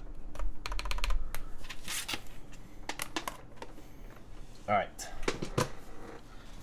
Try these guys. What was up your internet the other night? So apparently like all of New York and Long Island had issues that day. I mean not that day, the past few days. So it was not just me, apparently. Yeah. Backlight on or off? Turn it off for now. Don't really need to see it. Yeah, so apparently there are issues with internet the past few days with like specifically with the Verizon Fios, which is the provider I'm using. They're having issues, and so yeah, it was not just me. Like a bunch of people like out in Long Island and out in other places were also getting like massive packet loss, like complete disconnect. Okay, like I'm talking like not even 1 megabit per second both ways, because I'm supposed to have like 200-300 parallel, but I was getting like nothing. Like couldn't even load like websites, so I actually had to like log in on my phone to like send messages. But all right, so let's see here. I don't know why the screen turned off. Maybe the screen went to sleep. Oh, I see. I don't know how to turn it back on. LCD, FN, R shift. I don't know what key this is. Delete. Maybe it disconnected somehow, but I'm not sure.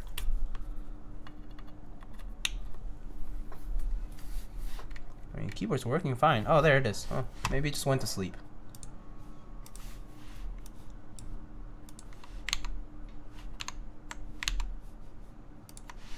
All right. Okay. Too many gooners in New York City. Feds had to pump the brakes. All right. So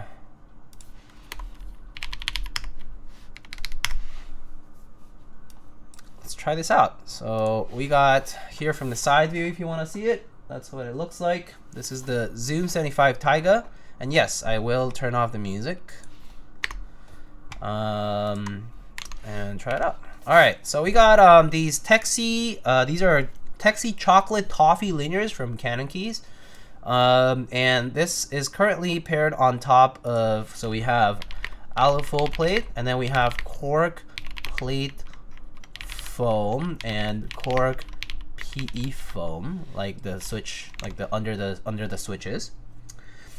This is a hot swap 1.6 millimeter. I guess PCB. No flex cut. And then we have KKB Machinist alphas and GMK Chocolatier modifiers. ABS stick, cherry profile, double shots, and that's it. All right, so let's give this a shot. Let's give it a try. Tecsee linears on an alu plate with these extra few details. Here you go.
Pretty nice. Honestly, I'm kind of a fan of this cork thingy. Sounds really good. It sounds good without it having the issues of typical plate foam. So what I don't like about typical plate foam use is how stiff it feels. It doesn't have that detriment, and it also doesn't have that detriment of like sounding like suffocated by the foam. Like classic foam tends to suffocate the sound of the switch. It all sounds the same. It all sort of sounds like dulled out into this like monotone sort of like profile, in my opinion, and it kind of doesn't have that problem, which is nice. So I'm kind of a fan of this. The switches do sound pretty good too. Pretty good. Corky. Yeah. Here are the mods.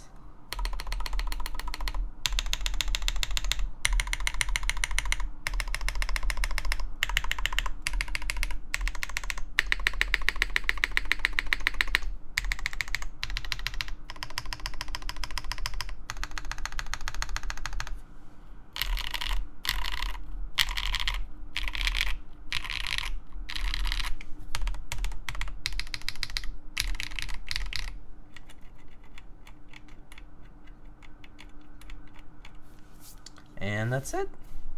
I forgot to mention that this was a typing test done with they call it the, what do they call it here? Elastic bar mount. So the elastic bar mount, right, here uses, so this right now we have this ball catch type clasp for the case, right? So the the elastic bar mount is essentially a form of sort of like PCB tab mounted to the bottom case. It just gets suspended by these little gasket trampolines, so to speak, and just sort of sits there. There is a plate though, so you are typing on with a plate. But this one is probably a very soft type of mounting. Just uses these little soft gaskets to hold the PCB up, using these little PCB tabs on the sides. So we can try a different mounting this time. Maybe we can go with something stiffer. So for now, take those off, and let's try something different. So we got split O-ring mount. We also got traditional top mount, and we got what do they call this? Silica gel mount, which also I think this would be a very soft typing experience. So maybe we can try this split O-ring, maybe something different. It seems to be the most intricate as well. So let's try that.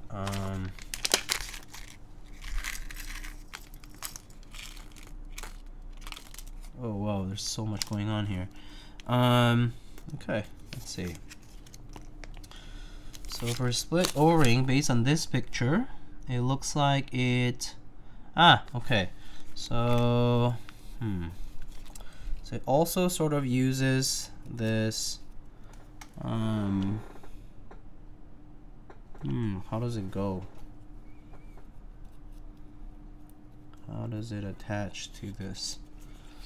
Oh, I see. So it looks like I need to attach these little tabs down here to the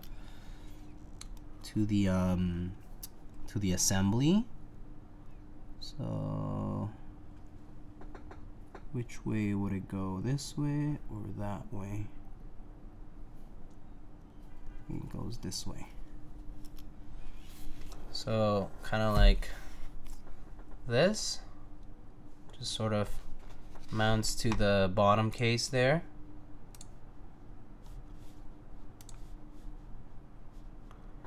And then we gotta screw it down.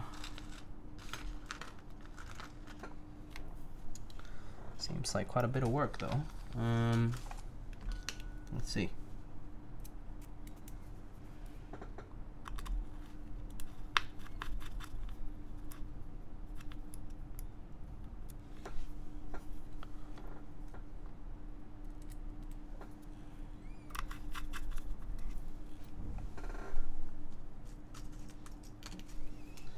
Let me just test one side of it. So I put a O-ring around this, and then if I just put it sort of like down here.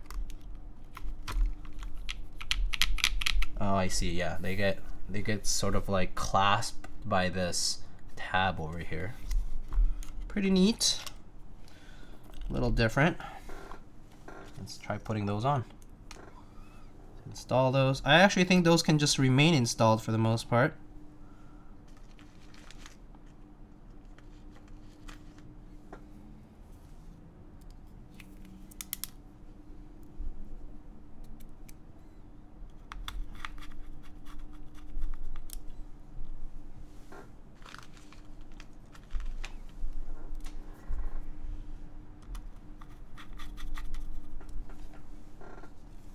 Okay. Maybe I'll show you the overhead view instead.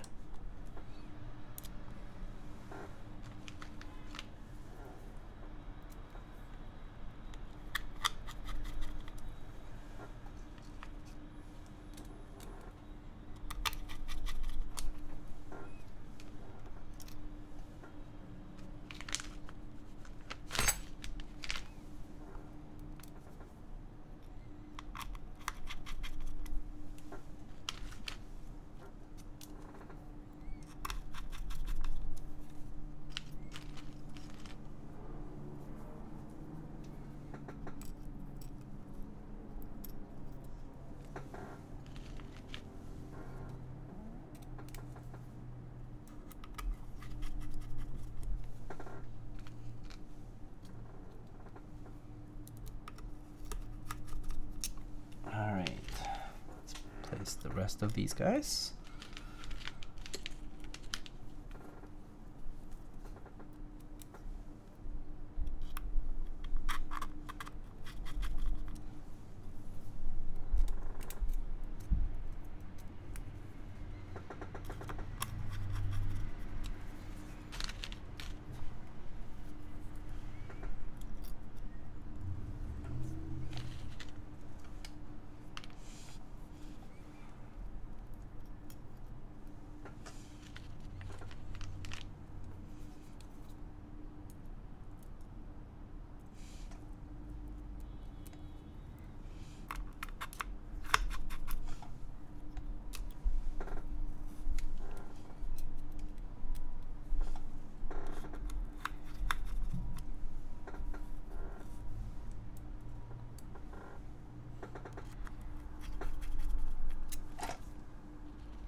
Okay, that's it. And then now we gotta put these O-rings around each of the tabs over here.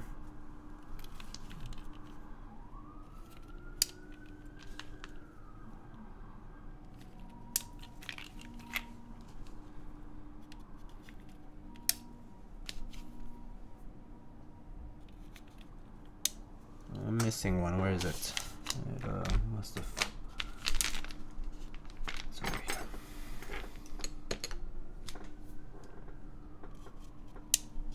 Alright, so you put the O-rings on the tabs like that, and then you sort of wrap them around the little portion here. So you just gotta make sure that this pogo pin lines up with the board, and then this just sort of sits on there like that.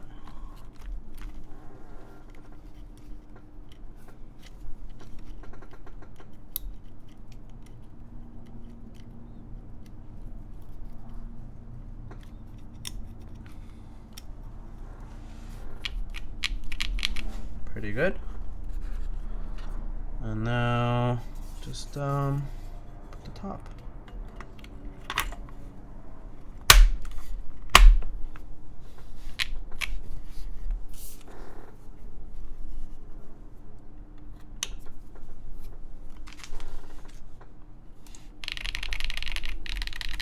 All right, there it is.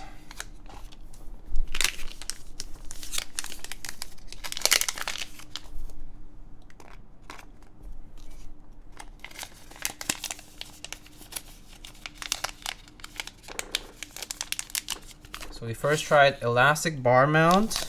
Now we're trying split O-ring mount. So let's give this a shot now. All right. So we got split O-ring mount this time. Try out.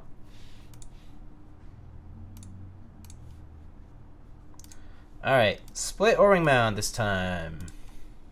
Same switches, same everything else.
Pretty nice. It sounds, it feels rather a little bit more solid. So it actually feels a little bit stiffer compared to the elastic bar mount, which definitely was very soft on holding the PCB up. This one, on the other hand, definitely you can definitely tell the stiffness of the stretched little O-rings, like the dental band looking O-rings. So much a good amount stiffer than the other, but still kind of has a little bit of that sort of like gasket mount type of feel. So here are the mods.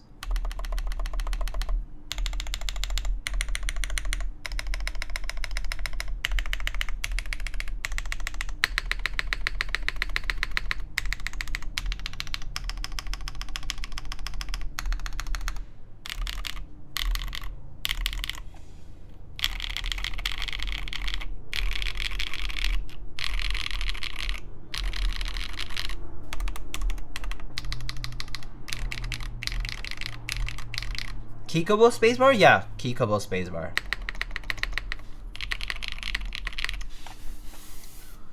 Pretty nice though. Generally, I would say this particular mounting method does feel a good bunch stiffer than the elastic bar mount. So it's pretty nice. I actually think I'm a bigger fan of this mounting than the previous one.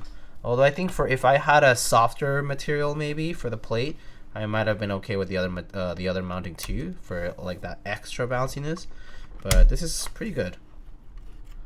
Sounds crispy, yeah. Kind of has a little bit of that kind of like more top mount like sort of sound, and but yeah, it generally sounds and feels really good. So yeah. All right. Let's try a new mounting. So this time we can just take off the O-rings. And maybe we can try top mount this time. Go for a stiffer, much stiffer mounting. Top mount, just traditional top mount, nothing, no frills, you know, just directly mounts the screws to the top, and it's as simple as it gets. So we can do that.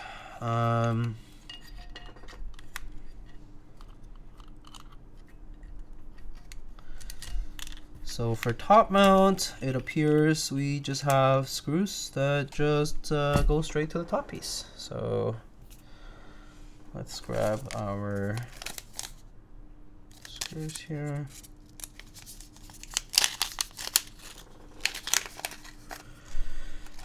Speaking of spacebar, which GMK color code would match best with CRP beige? Yes, L9. L9 is the one that you want.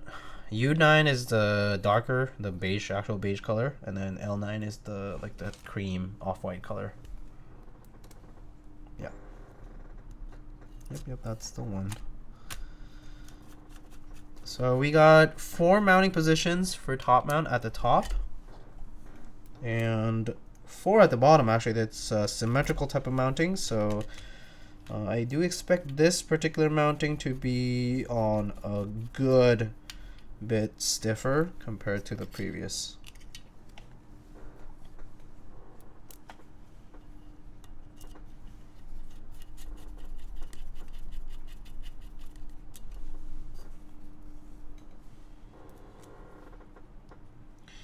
Actually, maybe I can forgo the one near the spacebar position. I think it should be okay. We'll see.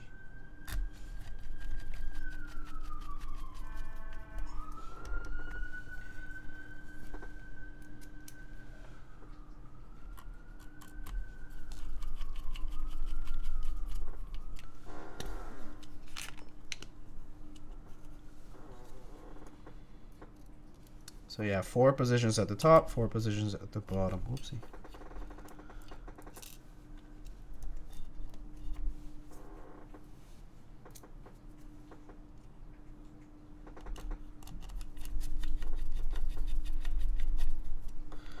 So now we take a look.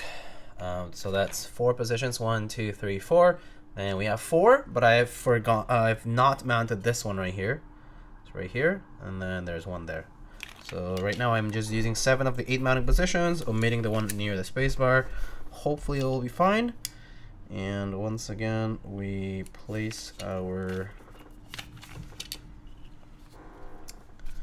So for top mount, just gotta be a little bit more careful about aligning this.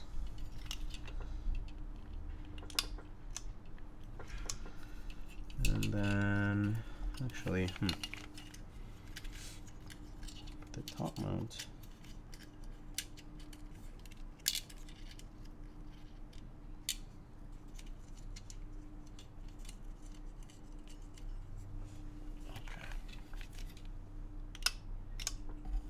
Okay, magnetically lined up.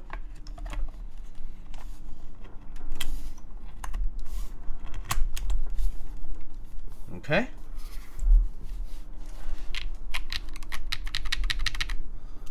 All right, so now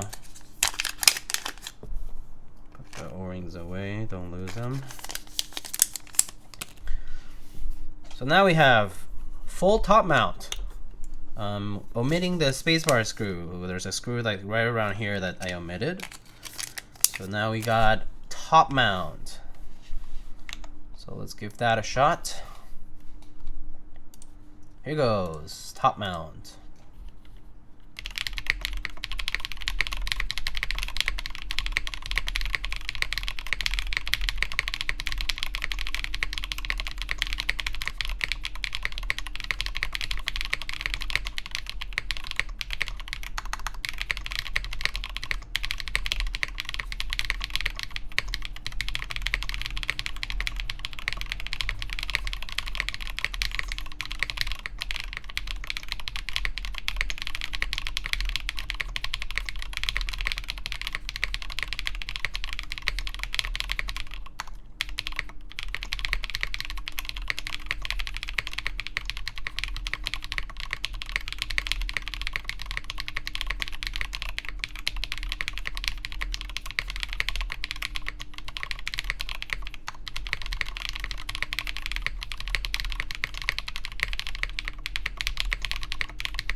Yeah, there is a bit more resonance. It does sound a decent bit more hollow, perhaps because it is really now not making any contact with the bottom case, as opposed to the other ones. The gaskets themselves are making the contact in between. They're sort of like sandwiched.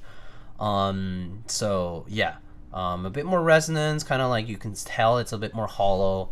And so I do think the split O-ring here might have been kind of like the more optimal mounting. But nonetheless, it still sounds good, but different characteristic.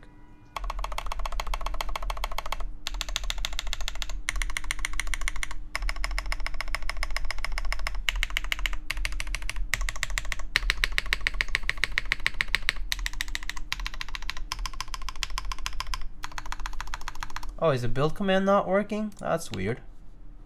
How come?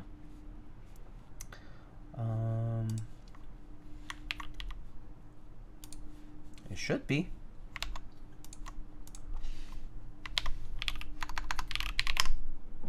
Oh, there you go. I guess the bot was down for a sec. There. All right.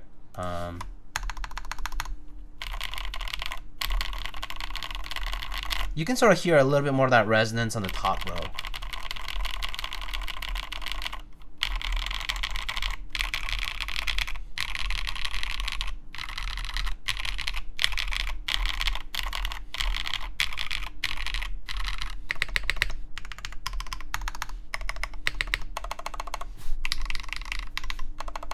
especially at this cape as well. I typoed as well. I see. didn't see that. Okay. So pretty good in my opinion. Just different. I do think I'm a big fan of how split O-ring is very similar in typing feel as top mount in the sense that it's stiff. The amount that it stretches on the O-ring is stiff enough that it feels on the stiffer side compared to elastic bar, but kind of doesn't have the drawback of basically not having the extra dampening. So in the case of like this, right now we are not using any kind of case foam. I do think the split O-ring, I like it a little bit more over the top mount at the moment.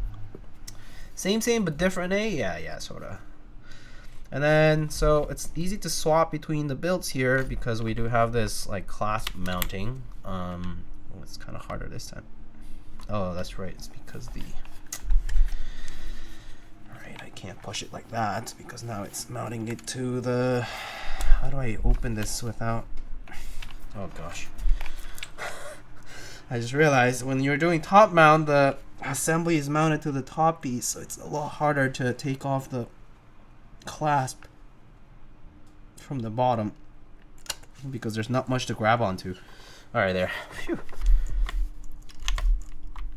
It's like a lot less to grab onto, you know what I mean? Because it's like the top, the assembly is entirely bolted to the top now, so a little bit harder to open. But now I got it. I just need to like get some leverage in there.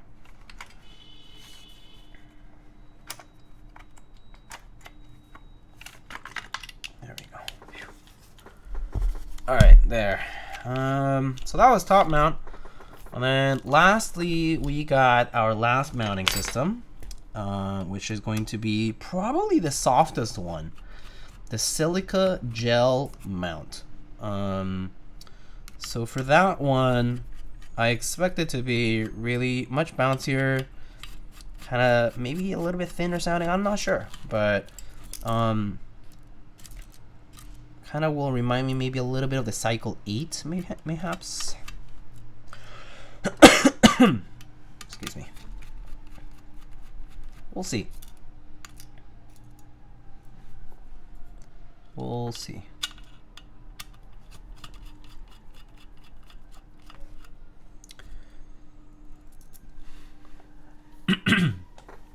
It does strike me as odd that for normal custom keyboards we don't tolerate any hollowness, but resonance in retro keyboards is a thing sought after. This is because you basically have two different audiences.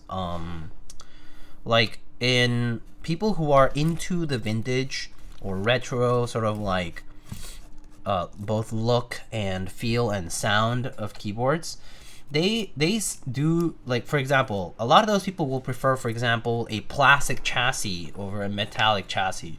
Metallic chassis is not that common in those cases. Like, you do have some metallic chassis, but and metallic parts, like you'll have plates, you have like you have switchblades, and you have a variety of things made out of metal, but not the case itself. So like the plastic sort of gives you that like really nice and hollow, like rounded sound, and that's what they look after because that's what they're used to. But for normal custom keyboards, quote unquote normal, it's different because custom keyboards started with this approach of like wanting metallic cases, and so in that case you are seeking the metallic case, durability of the metallic case or the nature of the metallic case, but eliminating all of that like extra tinniness, extra like tint, like hollow can type of sound that comes from having a metallic case, like all the bad things from a metallic enclosure. And so I feel like it's a different approach.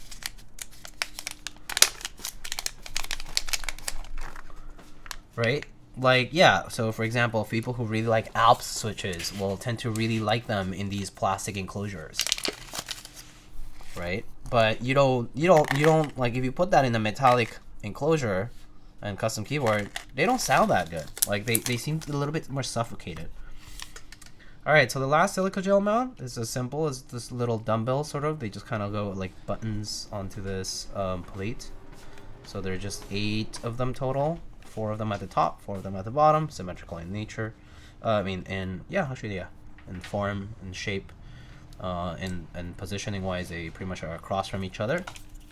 So I expect this to be on the softer side. But I don't know. It's very thin, so you can see how thin it is. It's barely like a millimeter or two after the plate. So I actually don't think, I think this might feel a lot stiffer than I thought.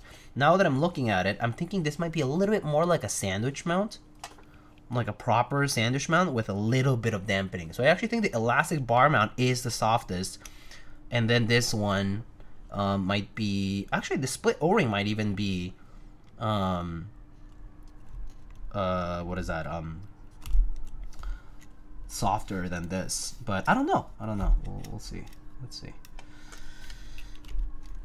because there's so little padding from these little silica silicone pieces. There's so little padding, so we'll find out. It's kind of strikes me more of a sandwich mount though.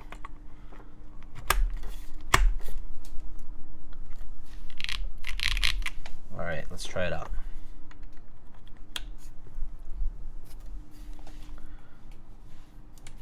Okay.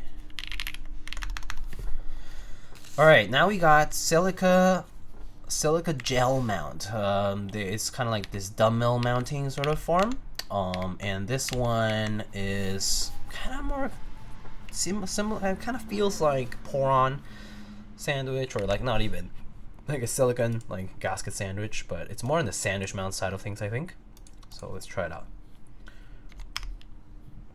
All right.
This one's good too. I like it. It's a little bit more like sandwich mount, that's for sure.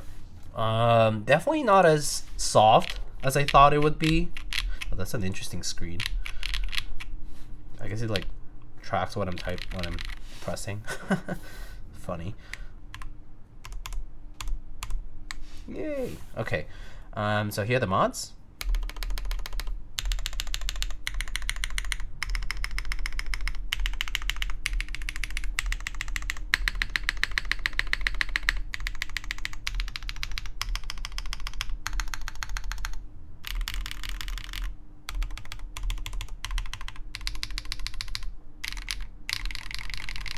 Interesting screen functionality.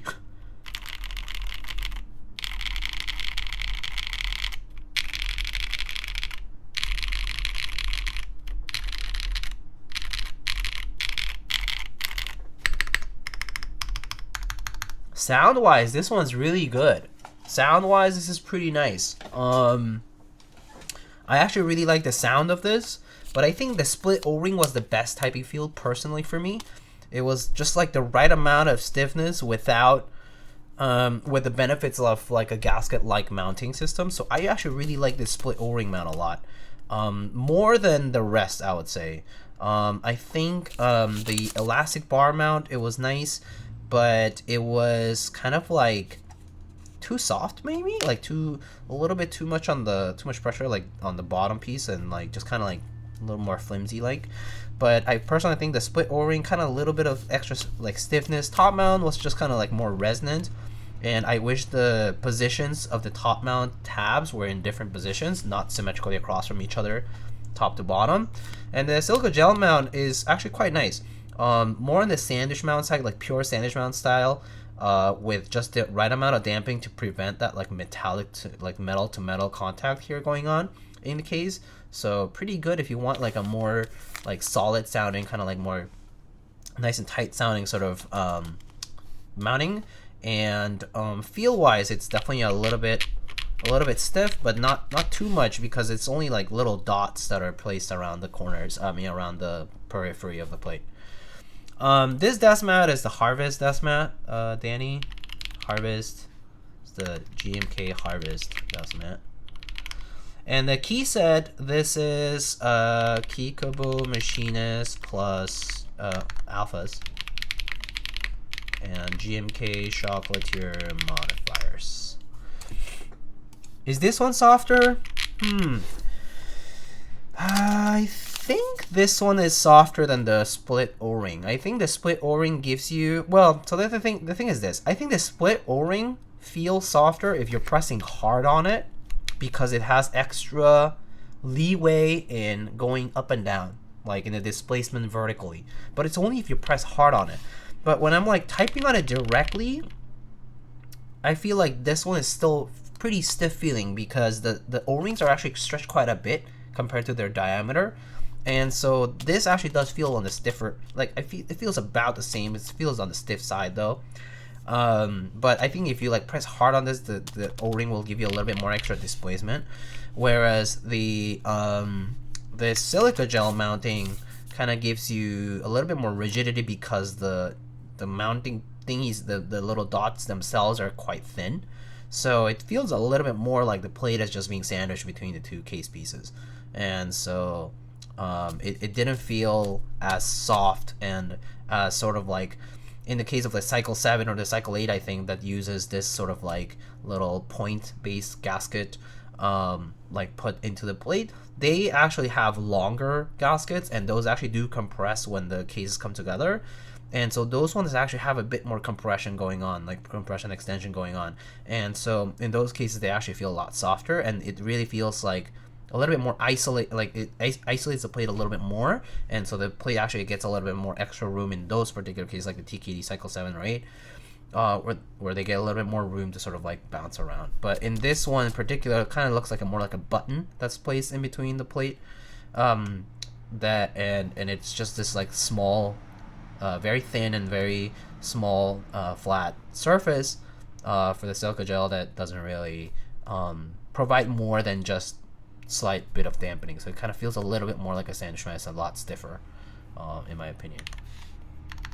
Franken's key sets are the meta now? No, it was just because I did a poll for GMK Chocolatier and Machinist KKB Machinist, and people chose both. Like it ended up with like a 50-50 vote, and so I was like, why don't we just mix the two? And so it turned out okay.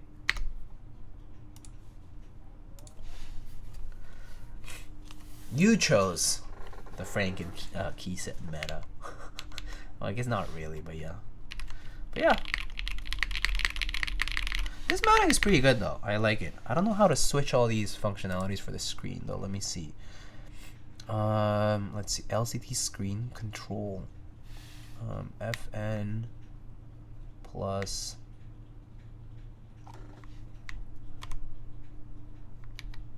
Wait.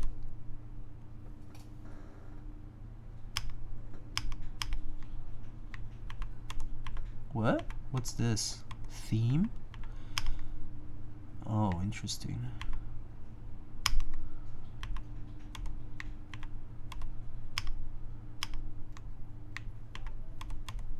Oh. Oh, I see. How do I go to the previous menu? Return to previous page. R. Oh, I see.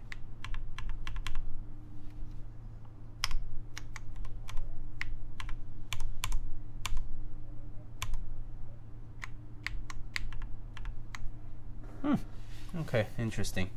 Screen has a bunch of options. I'm not sure what all of them are.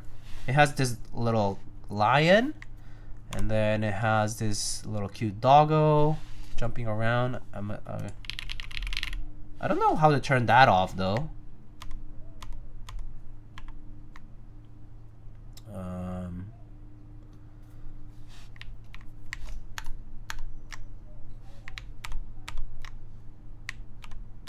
That to turn it off, turn it on.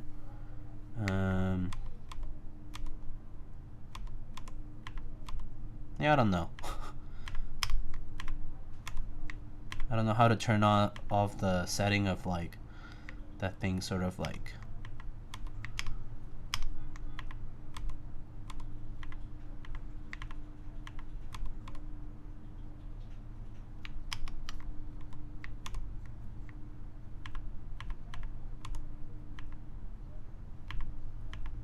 yeah, okay.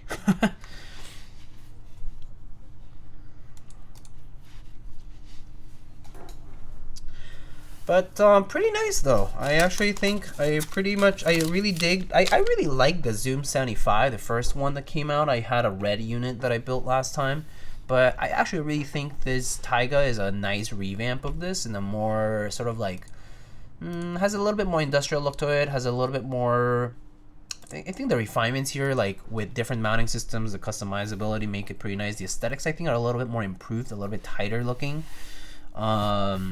And the ball catch system, I think, is a perfect introduction here, with like different customizable parts. So like if we unplug this for a second, like for customizability, you get this like rear badge over here, which is just magnetic. We can take it off, put it back on. Then there are these like little wings and the little back portion, which people can like 3D print and whatnot if they wanted. And then yeah, there is this like this knob as well, and the overall look is pretty good though. Interesting choice to use these bump-ons. These do look adhesive. Yeah, they are adhesive, pretty rigid, thick bump-ons, but they are proprietary in a way, so replacements would only have to be through Meletrix, I assume. So bump-ons that are not as easily replaceable, always, I always am on the side of better to have common parts, common standard parts to be able to replace. But nonetheless, pretty nice look though. I actually really dig this sort of like different look. I mean, it's just different ones out there. Ball clasp, so you do have to have some separation between the top and the bottom here. The front height seems pretty good, like 17 millimeters, something like that. Has a cherry lip over there, so you get a little bit of that cherry lip happening. And then yeah, overall like pretty nice look to the board. Definitely a little bit busier though. If you don't like the screen, you can always have no screen. So yeah, if you want to take a look at it from the side, it looks like that, and so you can sort of see that's kind of how it looks. So yeah, so that's the Zoom75 TIGA. Yeah, but honestly, a nice look overall. I personally think this is a nice board here. So we actually did both of these builds, well, or showcased both of these today. The BakenekoGO with Tamagotchi, NicePBT Tamagotchi, and the Zoom75 TIGA. Yeah. I wonder what the next iteration of keyboards will use in terms of similar design language, like how ball mounts, pogo pins, and magnetic latches are a thing. Also, lots of customization. Hall effect? Yeah, Hall effect has room. I mean, Hall effect, it's just a matter of the PCBs and whatnot, right? So I think Hall effect is already well underway in that terms of in terms of that kind of development. Hall effect definitely will remain popular. I mean, there's a whole like gaming market, I think, that you can still like kind of approach to. And then curious on the coating texture. I can show you more about the coating texture. Why don't we just inspect it closely? So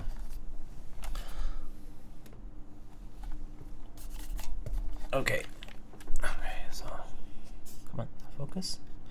So okay, hopefully this stops moving. It has some texture to it, as you can see. So this does have some texture to it, right? So the brown here, right? The brown here is accustatic coated, right? And the black is anodized. So this does have some texture though. It's focusing on the wrong thing, I think, so I need to just hold it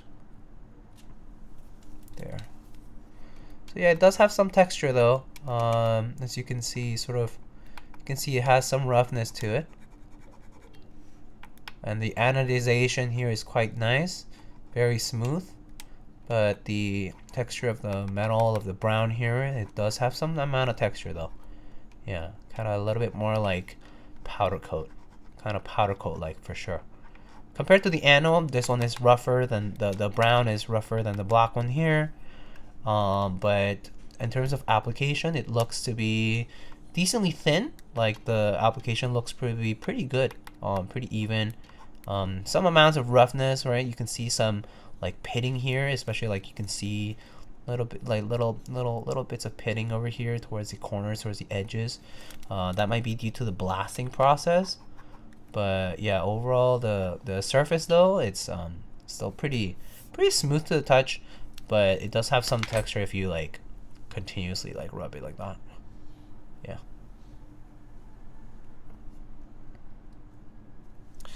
I know my friend is looking to get on the hobby, was really looking for a 675 with knob and screen, and this shows up. Perfect. Yeah, this is like perfect for anybody looking for yeah, for a knob and screen type of deal.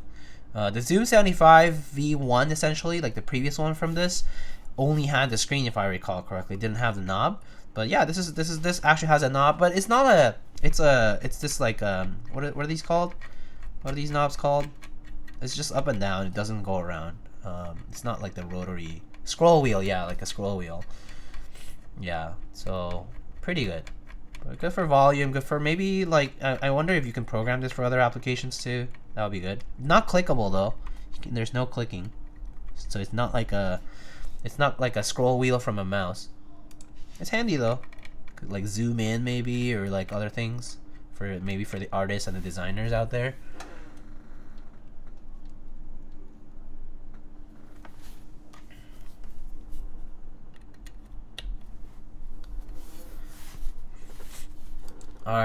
Alright, 7 o'clock, damn.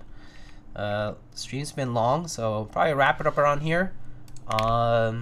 Looks like we didn't have any internet issues other than at the very beginning.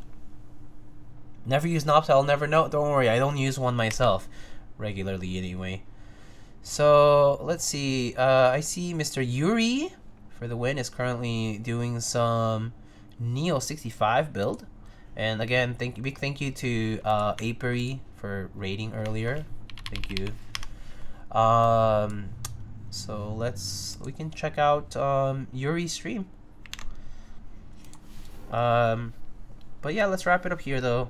Thanks again, guys, for stopping by. We do have a build plan for tomorrow. Tomorrow evening at around 9 p.m. Eastern. I am planning on doing a build of a new TKL called the Origami TKL from Plus KB, and so we'll be checking that out tomorrow evening. It looks like today's connection was pretty stable, so I don't think we'll have issues with tomorrow's either. Hopefully not, but we'll see. We'll find out then. Let's go raid Mr. Yuri for the win. He's a Spanish streamer, so he's from Spain, but he does speak English and Spanish, so you can show some love over there. And other than that, though, thank you guys for sticking around and coming by to check out the stream. So, alright guys, have a good rest of your weeks, and I'll see you guys tomorrow night. See you in 24-ish. Bye-bye. Take it easy, guys. Have a good one.